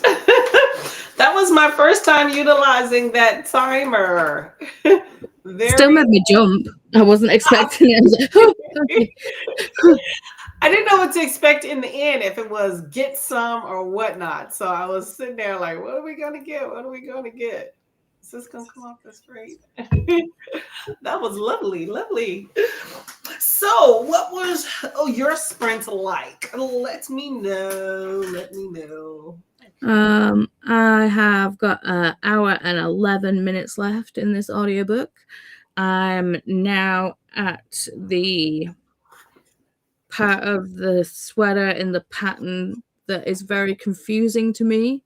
But Demers helped me out, sent me a message, and basically told me what to do. So I'm following their instructions because their instructions make more sense than the pattern. I've never made a sweater before, so it's like I've knitted for a long time, but it's like I've never made like a sweater, a garment like that. It's like I've done hats, gloves, scarves, you know, all that, but I've never done like, you know, a sweater. So it's all new to me. Cardigan thing you did. You didn't sew all that? That was crochet. That's different to knitting. Oh, see. I don't know. Okay. Okay, I thought it was all in the same thing. Okay. No, not similar at all as far as with like hand movements and I don't know. I have no idea. No. No. Okay. Well, you will definitely get some good resources because there's a lot of people into both on the streets. Mm-hmm. I think it'll come out cool. If you can do the ghost thing, I call it the ghost thing, the ghost cardigan, then you can definitely do this sweater. So I should have done ghosts because you know that's my thing. But I was like, I saw the granny square skull, and I was like, oh no, I'm doing that. But since I started that sweater, I have seen ghost granny squares, and I'm like, dang it, because you know ghosts are kind of my thing. And it's fun and it's vibrant and it's cool there. And you can say you made it. So that's always a fun thing. I always think it's cool to say that, hey, I made this, you know, people compliment you on it, be like, yes, I did that. Let's see, so what did I do? Okay, so I did a variety of things. I cleaned off my desk halfway through, so I'm sprucing up boot camp. I paid some bills, went through a crap ton of mail. Fed myself. I took some meds on another cup of tea. Talked to my husband. I think that's about it. Did a few things. Posted in the Discord. So organized some stuff. So lots of brain power more than anything on that sprint of organization. Made myself several to-do lists for various things. I think I'm on the right track. I definitely subscribe to what our sprint activity was, which is to stretch, overhead arm stretch, and also to make some to-do lists. So not mad at that at all. Let me get this actually off the screen. There we go. Okay. Let's see what the chat did here. Where was I at? I lost. Okay, here we go. So Lachette's gonna go run some errands, which is always good. Get your business done. Hello, Miss Dee Dee. Shimmy in, shake your shimmies. Hey, how you doing? Hello, Mel. Hello. Mel says hello to everybody and to Dee Dee as well. I love all the hearts. What are y'all up to today? Where are y'all at in the whole boot camp thing? It is almost done. You have, what's today? Tuesday is the 13th. So 13, 14, 15. 3 full, well, actually, I don't know, depending on where you're at. It's like half day over here. So 2.5 days left. Then I can have some sugar. I'm excited. I'm going to actually go to the grocery store during the day on Thursday. So I can have something at midnight. It will be lovely. Oh man. Okay, y'all. Since I was gonna say, well, let's go to the next sprint. Kelly, hello, Kelly. Ate half my lunch, leftover chicken thighs, and the other half cream spinach. And it's in the oven. I love cream spinach. If you do it right, it tastes almost just like a dip. I love it, love it, love it. Do you like spinach? I do, but I like it when it's raw. It's either because it's a texture thing for me. It's either got to be like chopped up like ridiculously fine, and then I can have it cooked, or I have it just as the regular leaf. Because if it's warm and wilty, it feels slimy to me. Oh, really? Oh, yeah. I can see how cream spinach, because cream spinach with the cream and stuff in it and cheesy and all that stuff, it'll definitely feel a lot more slimier than like even if it was just like sauteed. I think like give me some kale, give me some collard greens. Yes. See, kale is bitter. That's the thing I don't like about that. Just like broccolini and stuff. But I like my greens. I like broccoli. I like a spinach salad, like if you have like a big leafy salad. But I think if I had to choose, I would prefer my spinach already cooked, like getting it cooked, because you can cook a whole crap load of spinach and it condenses into this little small blob. So it's like I just paid all this money because it's expensive and it condenses and it's not really, many servings. Whereas if you were to get it already cooked, it's no telling how much somebody put into it already. Well, so I prefer that way. You can get like the frozen like pucks of like already cooked spinach, and like they're just frozen. And if you have those and you thaw them out and you mix them with some ricotta, and then like Chris does the thing where he makes like raviolis. That sounds delicious. So good. There you go. And it's already like cooked, already condensed down. So it's not like you're creating this, hey, I cooked 2 pounds or a big pound of whatever bag of spinach, and then it's like 2 smaller servings. You already know how much you're getting already. So it's like when you start putting spinach in a pan and it's like overflowing, and then you look back at it like a minute later and it's like exactly. And you just keep adding more. I did the last time I cooked spinach, I was that way. I was like, oh, I'm only going to cook half of this. And then I went back and got the rest of the container and threw it in there because I'm like, this is nothing. It's so deflating. Mel said, sounds delicious, Kelly. Love that spinach. I haven't had a good cream spinach in a long time. Cora got put in timeout for grabbing bread off the counter.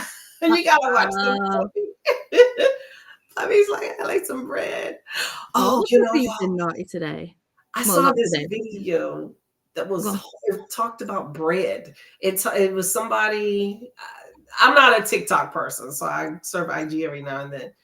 A person had a slice of bread that they took out the package and they run it under the water both ways, and then squeezed it and opened it back up, and it was still like all intact.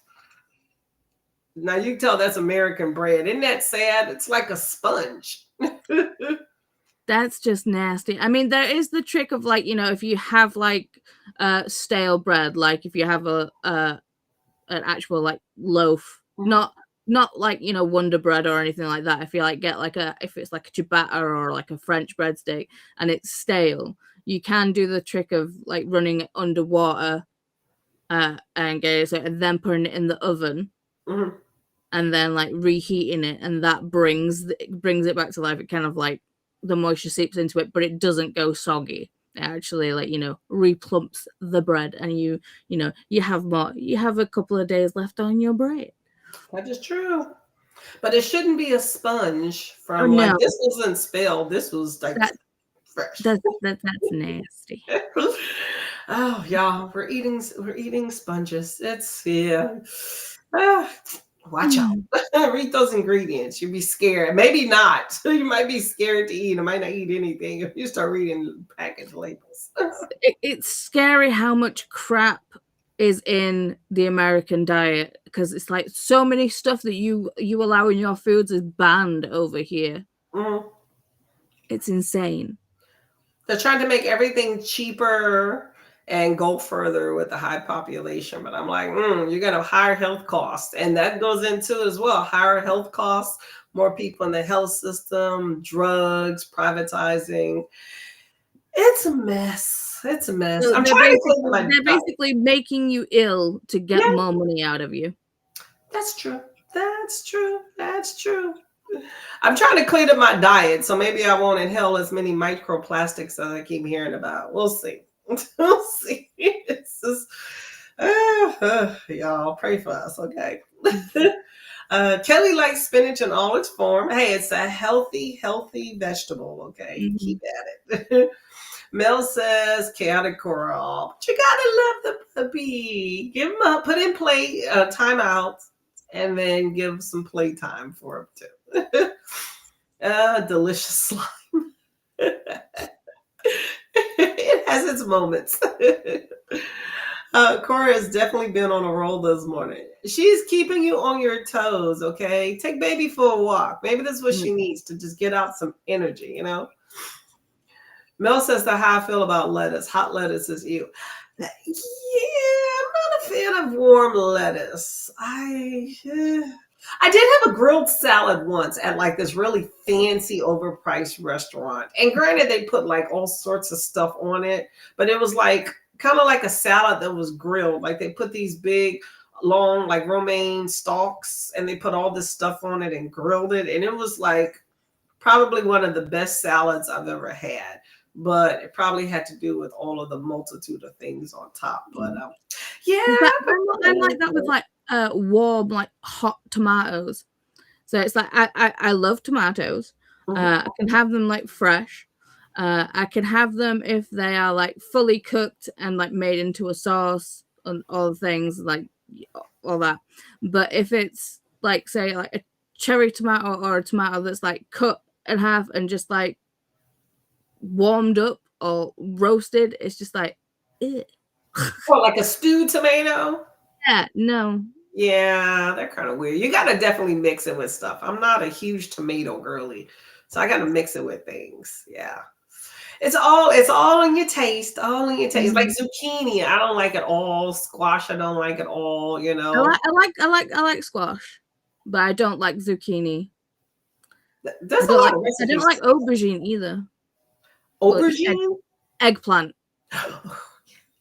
I can't. I've never been able to get into it. I've tried. Mm-hmm. I do like baba ganoush though, but it has to be cooked right, you know. So, you know, I don't know. Yeah, you got to find your vegetable, y'all. Can't go wrong with broccoli, okay? Broccoli and green beans, you just can't go wrong. Those are like the two staples I can do with. I absolutely love broccoli, but my IBS does not like broccoli now, so yeah, it could definitely mess with your system.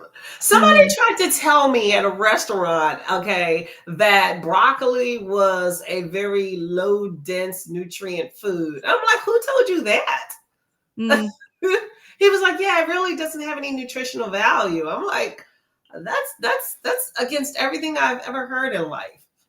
He was doubling down on it too. So I was like, I'm not gonna argue with you. So. I'd just be like, in the age of Google, sir.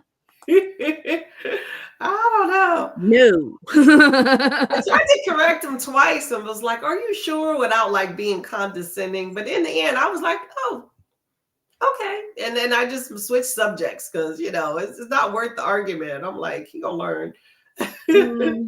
That was just a weird. I'd never heard somebody come down with that logic before. It just struck me as completely odd.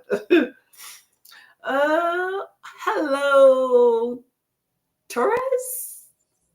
Hello. I'm sorry, I don't know your name. How you doing? Welcome to Boot Camp. Just got here. I'm reading Credence by Penelope Douglas. I don't think I know Credence. I've not read that one. I have read Penelope Douglas. She a bit spicy. I've not read Credence though. Is that like erotic or is it fantasy type stuff?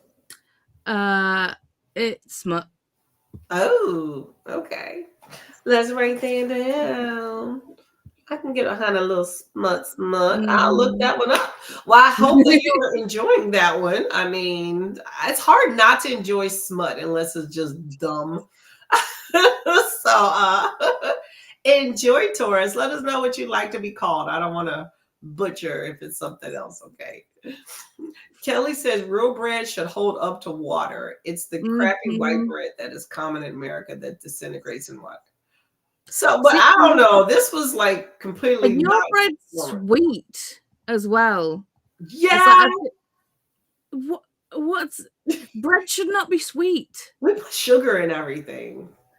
That's why for boot camp I was like no excess sugar. Like I wasn't super strict like I could have been in some things, but that's why like for the daily challenge. That's why I was like no excess sugar Mm-hmm. because there's sugar in everything. Like you go to eat bread, there's sugar. There's even sugar in chips and stuff too, but a little bit of everything has sugar in it. So it's like just don't add anything extra.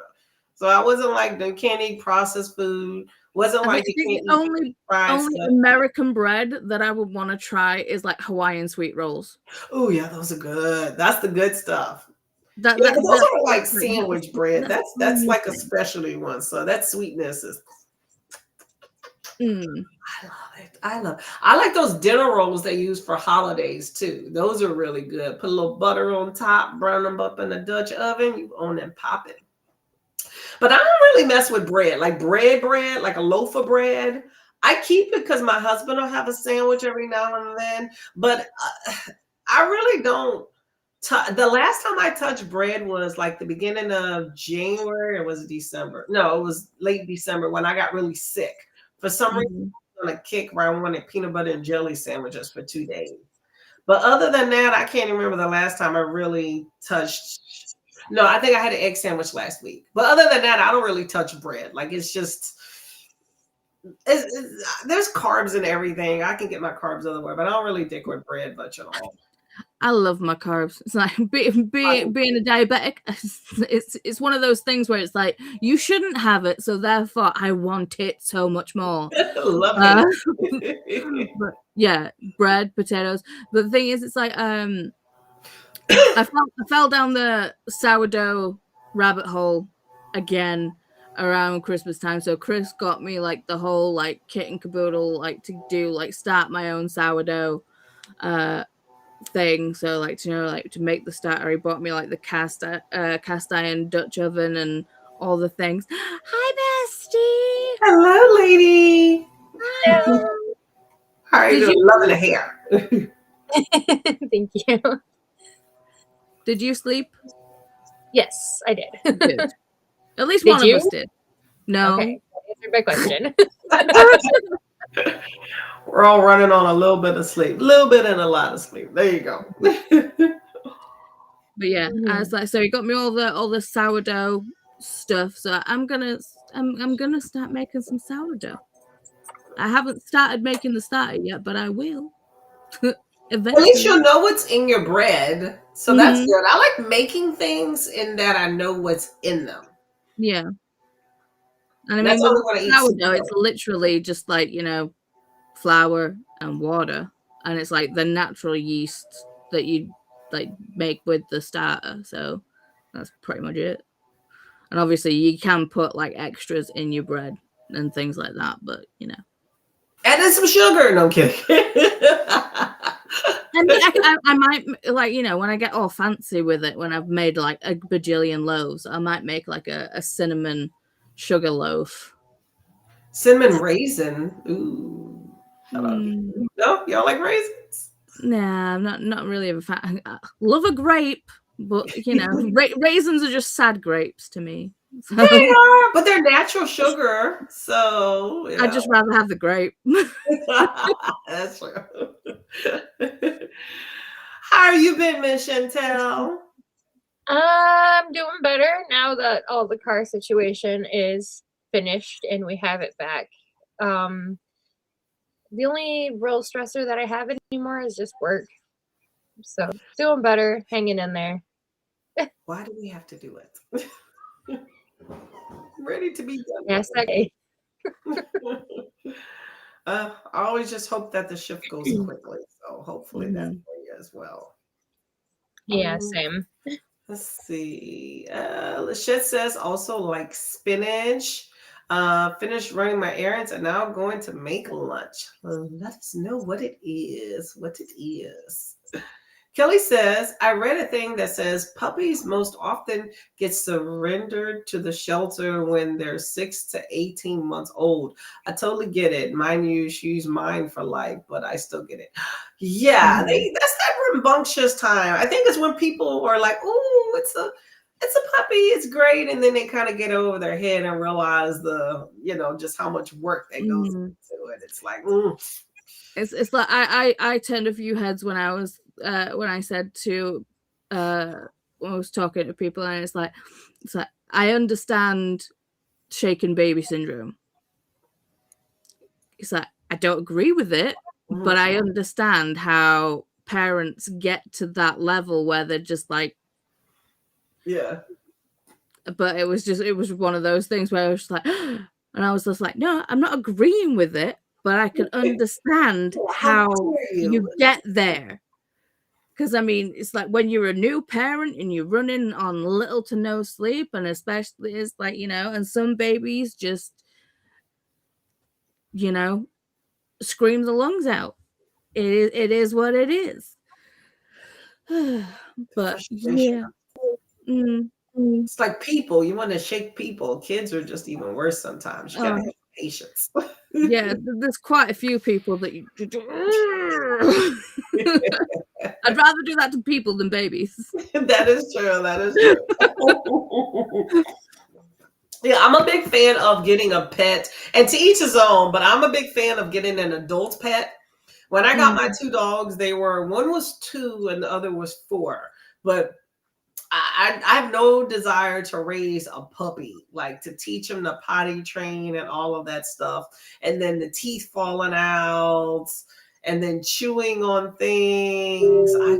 I don't have any desire to do it well, at a all. lot, a lot of people get puppies and think, oh, that they don't have to teach them anything; they'll just automatically learn it, and then they'll treat them like babies, and then that'll make the situation worse. And it's Yep. just like, it's you've basically created this situation, and yet now you're blaming the dog.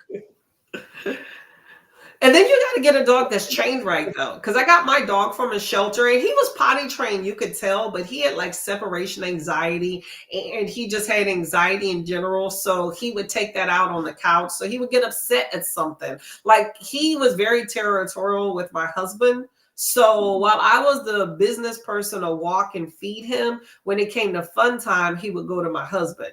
But Mhm. if my husband paid me any attention, like hug me or kiss me in front of him, he would just lift his leg and pee on the coffee table or get on the couch and like he peed out 2 couches. just horrible.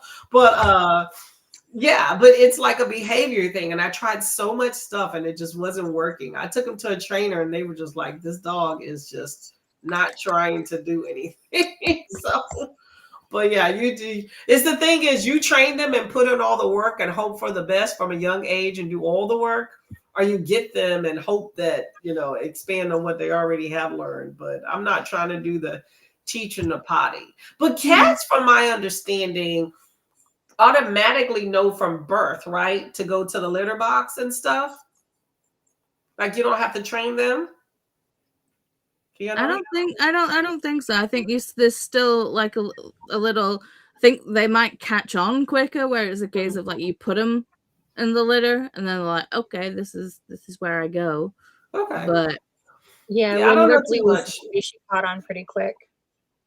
mm, Yeah, my husband had the cats when we met, and he got them from babies, and he pretty much was like he didn't really have to do much, but I don't know what not have to do much meant. So, but yeah, he said it cats are a wasn't lot really the biggest deal. cleaner in general than dogs. Yeah.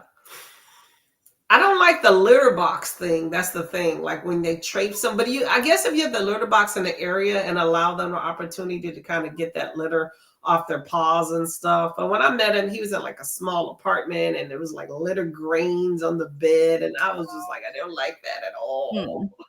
Like, but yeah, less work. I do like that.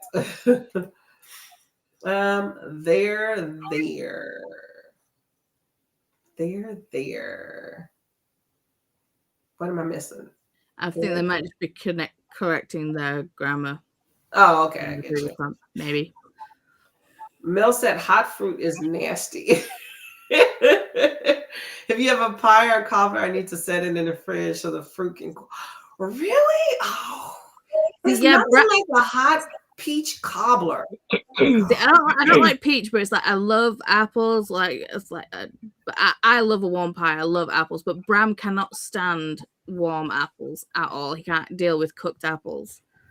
I'm the same way. I'm not a huge fan. I can tolerate it depending on how it's cooked in something, but I definitely don't really like cooked apples. But I mean, have a nice warm pie and then put some ice cream on top. Oh, no, you're missing out, my lady. You know what I don't like though? Cherry pie. Do y'all like cherry pie? I like cherry pie. I'm not a big fan of cherries. Maybe that's it. It's just that the mixture, the texture in the middle, I don't like at all.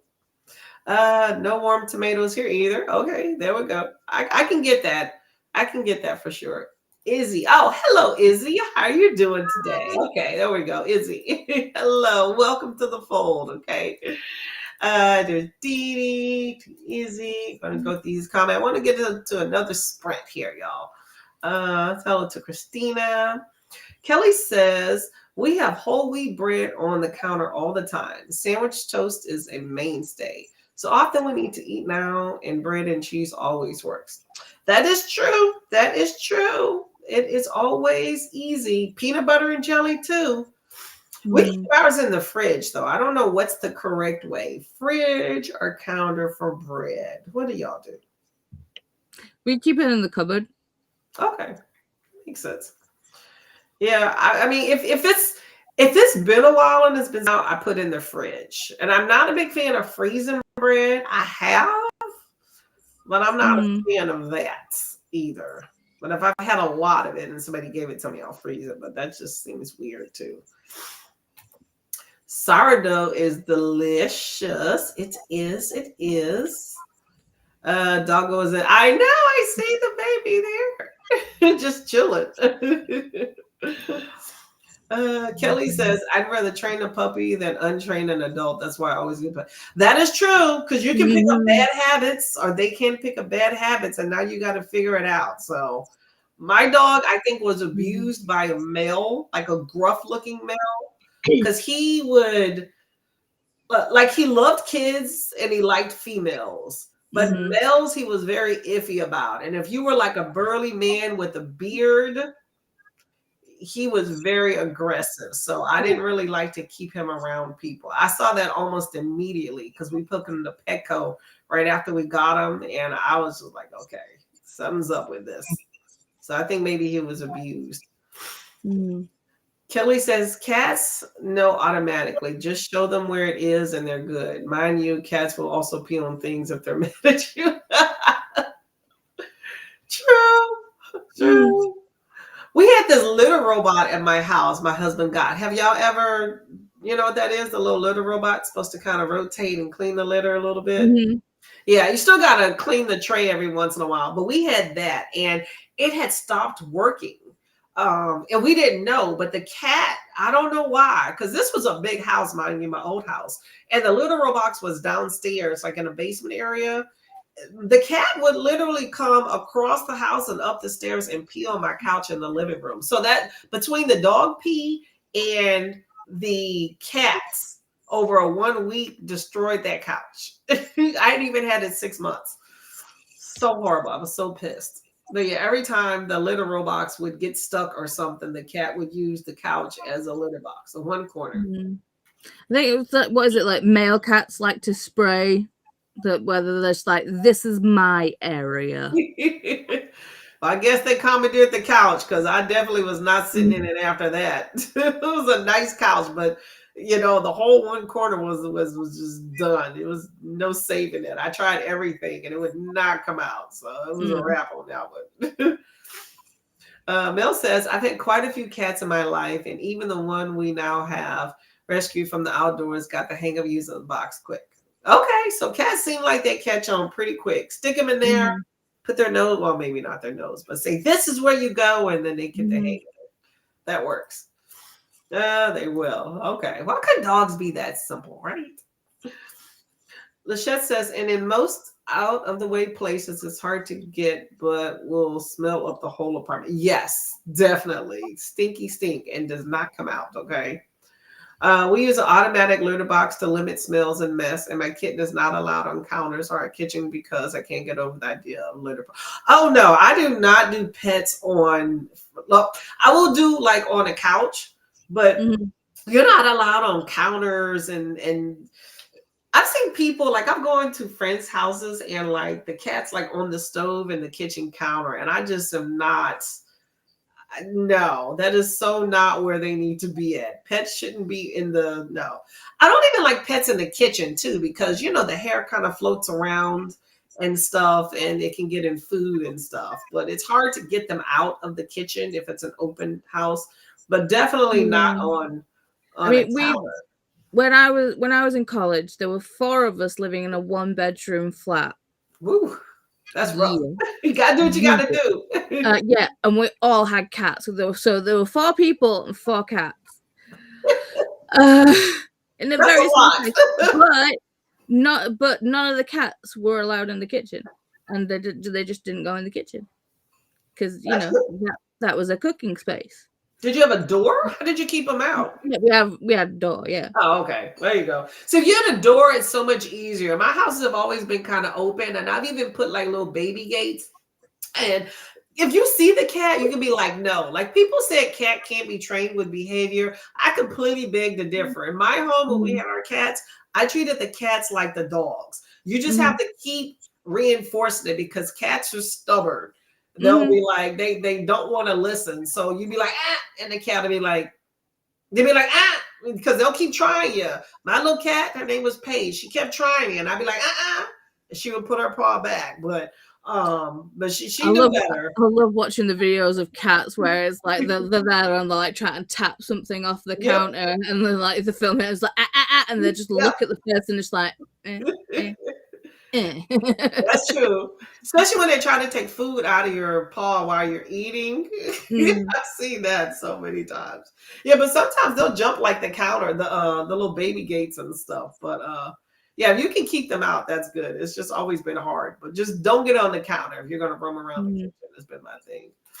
But those automatic litter robots are pretty nice. They can get expensive though. Kelly said, indeed, Lachette, and you don't always know what people did to piss the cat off. We have a bread box on the little bit of the counter space. I forgot about bread boxes. Oh my gosh. I grew up with one of those too. Yeah, the bread box. See, I don't use bread enough to have a bread box. But yes, many people have bread boxes. That is so true. Hello, Chantel from Miss Christina.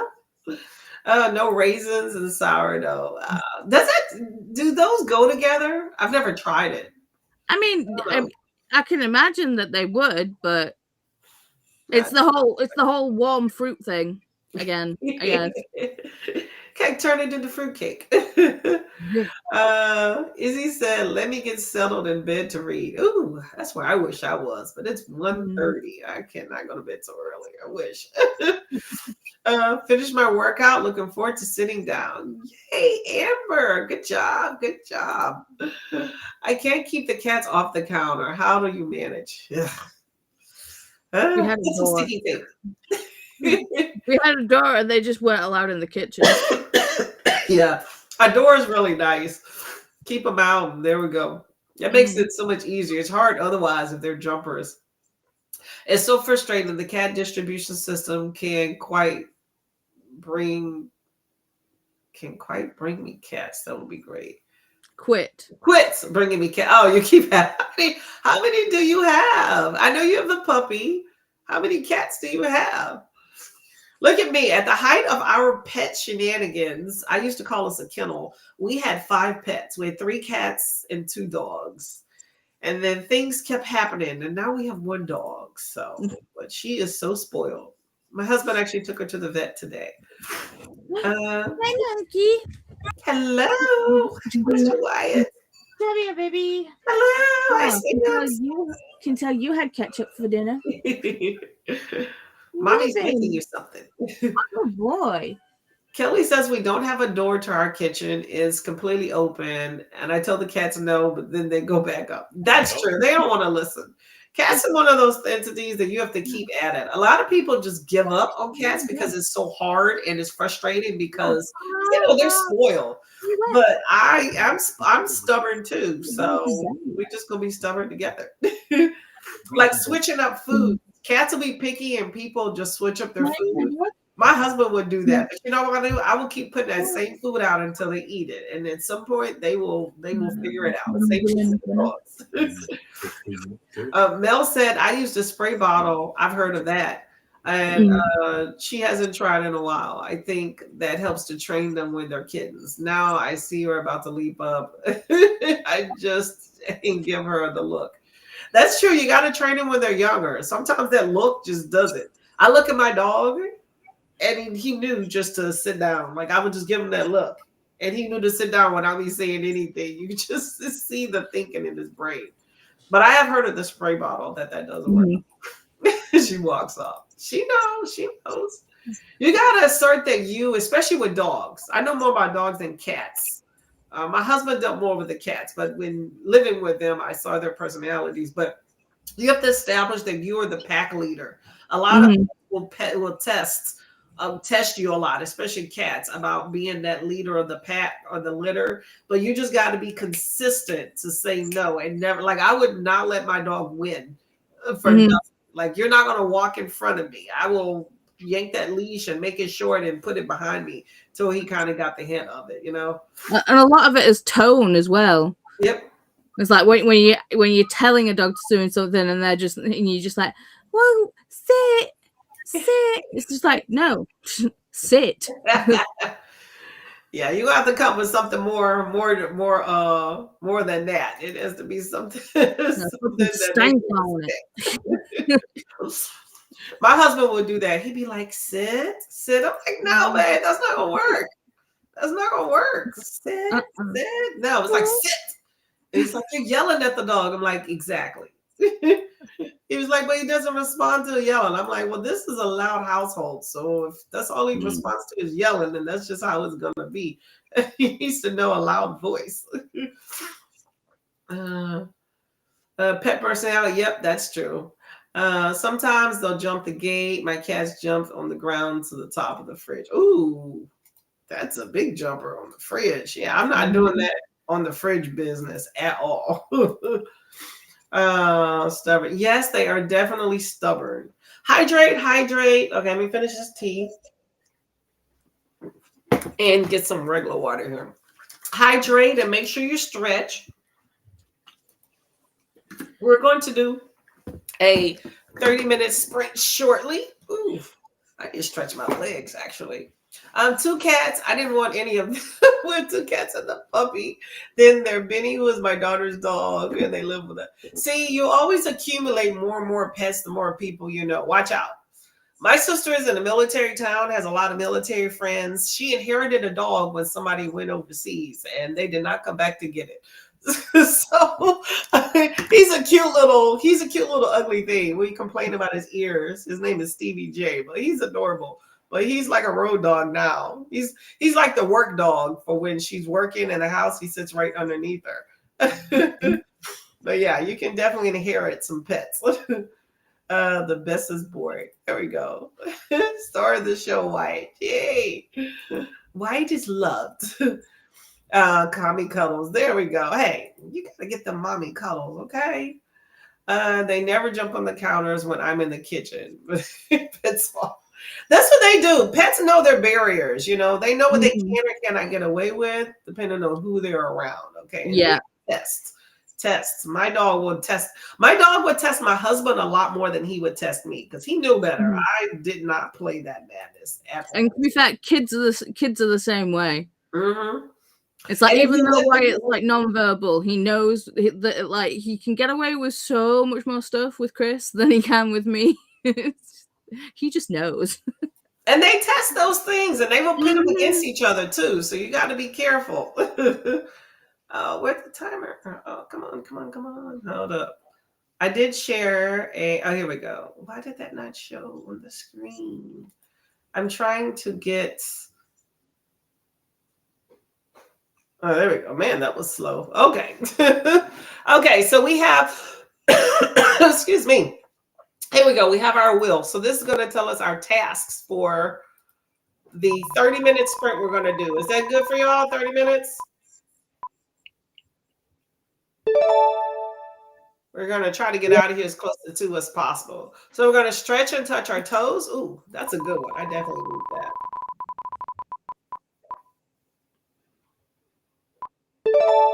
And drink a glass of water. That was close. That was like right on the edge of the phone a friend. Okay, touch your toes and drink a glass of water. I can get behind both of those tasks, okay? And then I'm going to put on this timer here. If it goes, Bueller. Your restream is so slow. Maybe it's my internet. That was such a reference, Courtney. Raquel, did you get that reference? I did. Ah. I use that one a lot. I use that one a lot when my husband's not paying attention. I'm like, Bueller. Okay, y'all, 30 minutes. Let's make this count, and then we're going to talk, and then we're going to get out of here and go support Miss Lachette, okay? Okay, y'all. Happy reading. Boot Camp.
And that was that sprint. Let me get this one off the screen.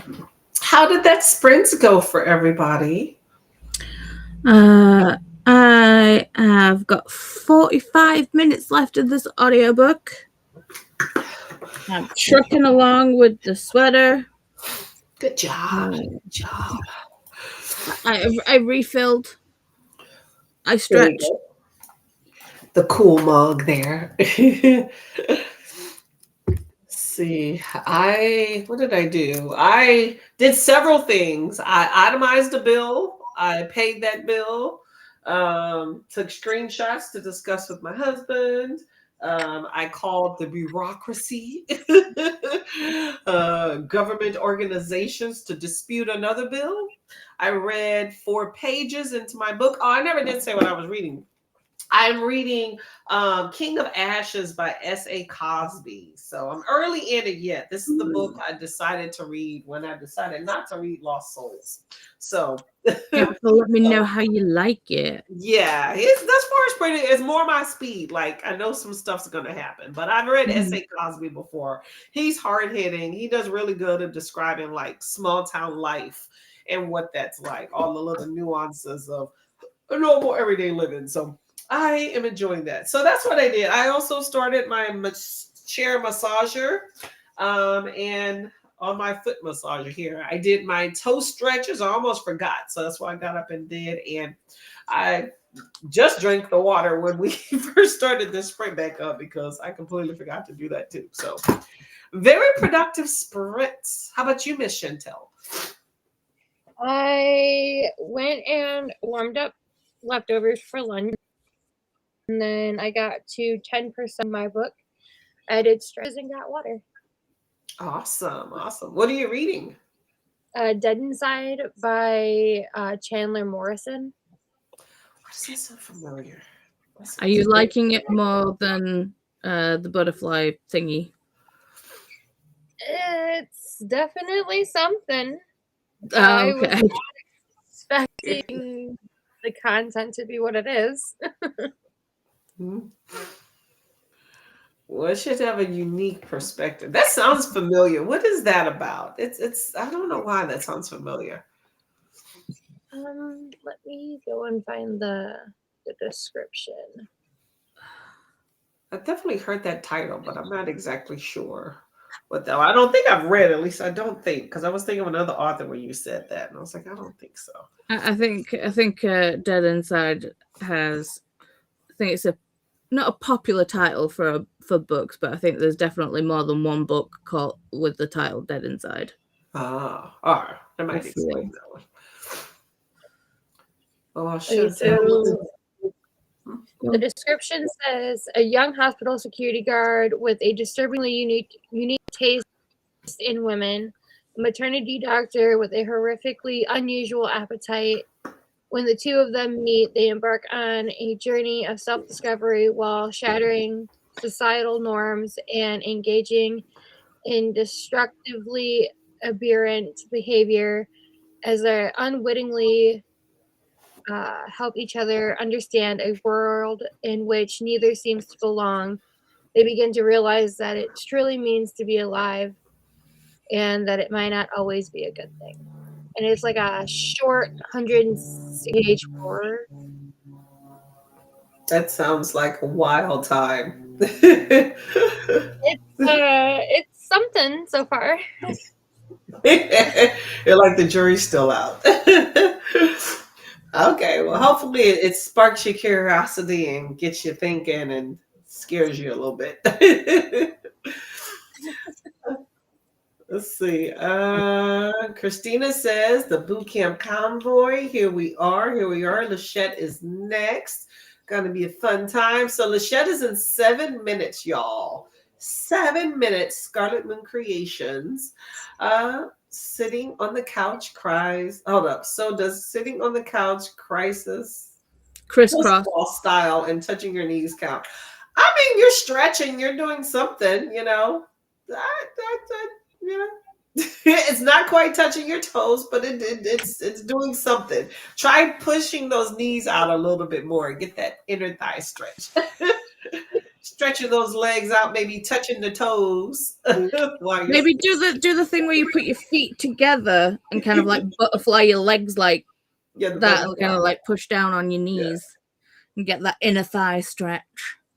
And kudos to anybody that can do. I don't know if this is the norm these days. I know when we were younger, we called it Indian style, but I don't know if that's considered an offensive term or not. But you know how when you put your legs like on top of like your feet on top of your thighs on each side? Yeah. Yeah, I can't do that. I haven't been able to do that in like a few decades. But I used to be very, very flexible. To be fair, I've like I'm not double jointed, but I do have hypermobility. So yeah, it's not a good thing for me to stretch it. I can push it, but I shouldn't. Paul's like, oh, that may require some extra doctor visits or pain pills. Yeah, let's not, shall we? But that's a good position of you have that flexibility there. I mean, that's a lot of stretching to get to that. But kudos to anybody that can and sit like that. Okay. Ren says 54% into Raven Scholar. Thanks for sprints. Thank you for coming. You are rocking through that book. Okay. You're going to be through before the group, I think. Amberly says, I read a couple of chapters in the Bandit Queens. Good book. I enjoyed that one so much. 100 pages left, so I will finish this afternoon. I think I read that was it a boot camp, the first one, or was it somebody else's readathon? I just know it was a recommendation for a readathon, and I didn't really know what to expect, but I was blown away. It was funny. It was poignant. And you get a lot of information on like Indian culture. Some of it made you pissed off. A lot of it made you laugh, and it was a good time. I thoroughly enjoyed Bandit Queens for sure. I'm so glad that people are like not only picking one of my favorites, but you know, my choices. But I'm so glad that people are loving it as well, because it's such a good book. It was a good book. It definitely is. It should definitely get a lot more hype there. That's why book recommendations come in handy. That's why I like readathons, because there's so many books out there. There's so many recommendations that you get from people's videos and things. But when you do a readathon like this, where we pinpoint, like for host faves, we pinpoint, hey, look, you need to choose one of these books. It really gets eyes on specific books. So it's like, hey, I got just this pile to choose from. So it's really good. It kind of hones in a little bit more on maybe a book that you might have just put further down in the TBR, or maybe just kind of glossed over, but now you give it more of a look at. So yeah, and I tried to use do like two very different types of books, because it's like Bandit Queens, it's like, you know, there's a lot of cultural things in there. It's like the misogyny. It's very poignant, just funny, and all the things. And Stranger Times is kind of spooky, mostly funny. You know, and it's very, because it's set in Manchester. It's a very British book as well. Yeah, but yeah, that one's still a good book too. Read that. Add it to the list, y'all. Let's see where I'm at. Lachette ate my lunch of grilled cheese and tomato soup, and here we back to tomatoes, but tomato soup's not that bad. I can do tomato soup. I like it with the sandwich. By itself, if I add a bunch of cheese crackers, it's good. Can you eat tomato? I know you're talking about warm tomatoes. How about tomato soup? Tomato soup's fine. It's just that it's like, you know, when people like have like a slice of tomato on a burger, and then it just gets warm and so it's like if it's a properly like cooked tomato, like for in a sauce or in a soup, fine. If it's a cold tomato, fine. If it's a tomato that was once cold and now is warm, get it away from me. Like, I'm not having it. I feel you. How about do you drink? Yeah, you drink, right? Okay. What about Bloody Marys? Is that Bloody Marys? Yeah. Yeah, not my thing. No, I mean I am more of a like a top shelf drinker, but I'm I don't mind vodka, but I'm more of a rum girly. Oh, okay, yeah. Can't go wrong with rum or beer. Lachette, you are up next, Miss Lady. We're coming to you. Christina says, trying to plan my day. Have a hard time doing it though. Yeah, just stay inside. That's the best thing. I would like to sit outside, but it's chilly today. I think I'm going to do my little house errands, I call it, where I spruce up things, and I'm going to sit in my cozy chair and diamond paint and sprint and Yeah, listen if to. Christina went and sat outside, she'd be freezing. Yeah, don't do that.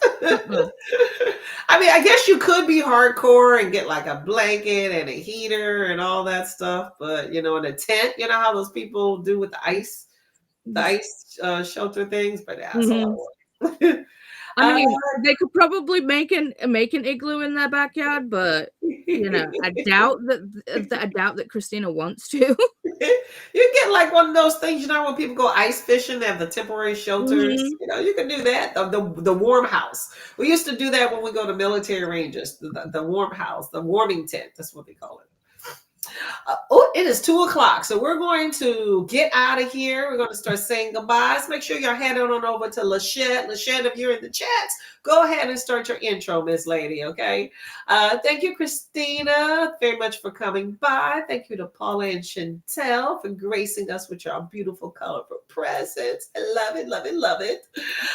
Here are all the announcements. Make sure you do all the things here. Let us know about the mess hall. Salute the like button. Crafty, all that good stuff. Discord. There's the convoy. There's Miss Lachette. If you need a link, there we go, right there. Blood Marys are disgusting. I sort of kind of agree. More agree than not. Yeah, I don't blame you. I like it when you put things in it. I'll eat all the stuff. Set it in line, go in live now. Perfect. There we go. Outside. Yep. Don't do it. That is not my friend. Just get a beer. Paula, ever. Nope. I do not like defective rain. Yeah, we don't like that either.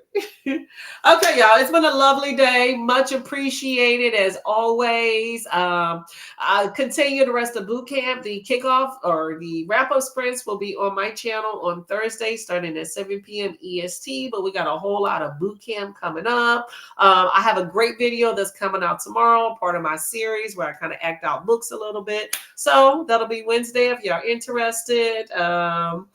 Y'all have anything for the order?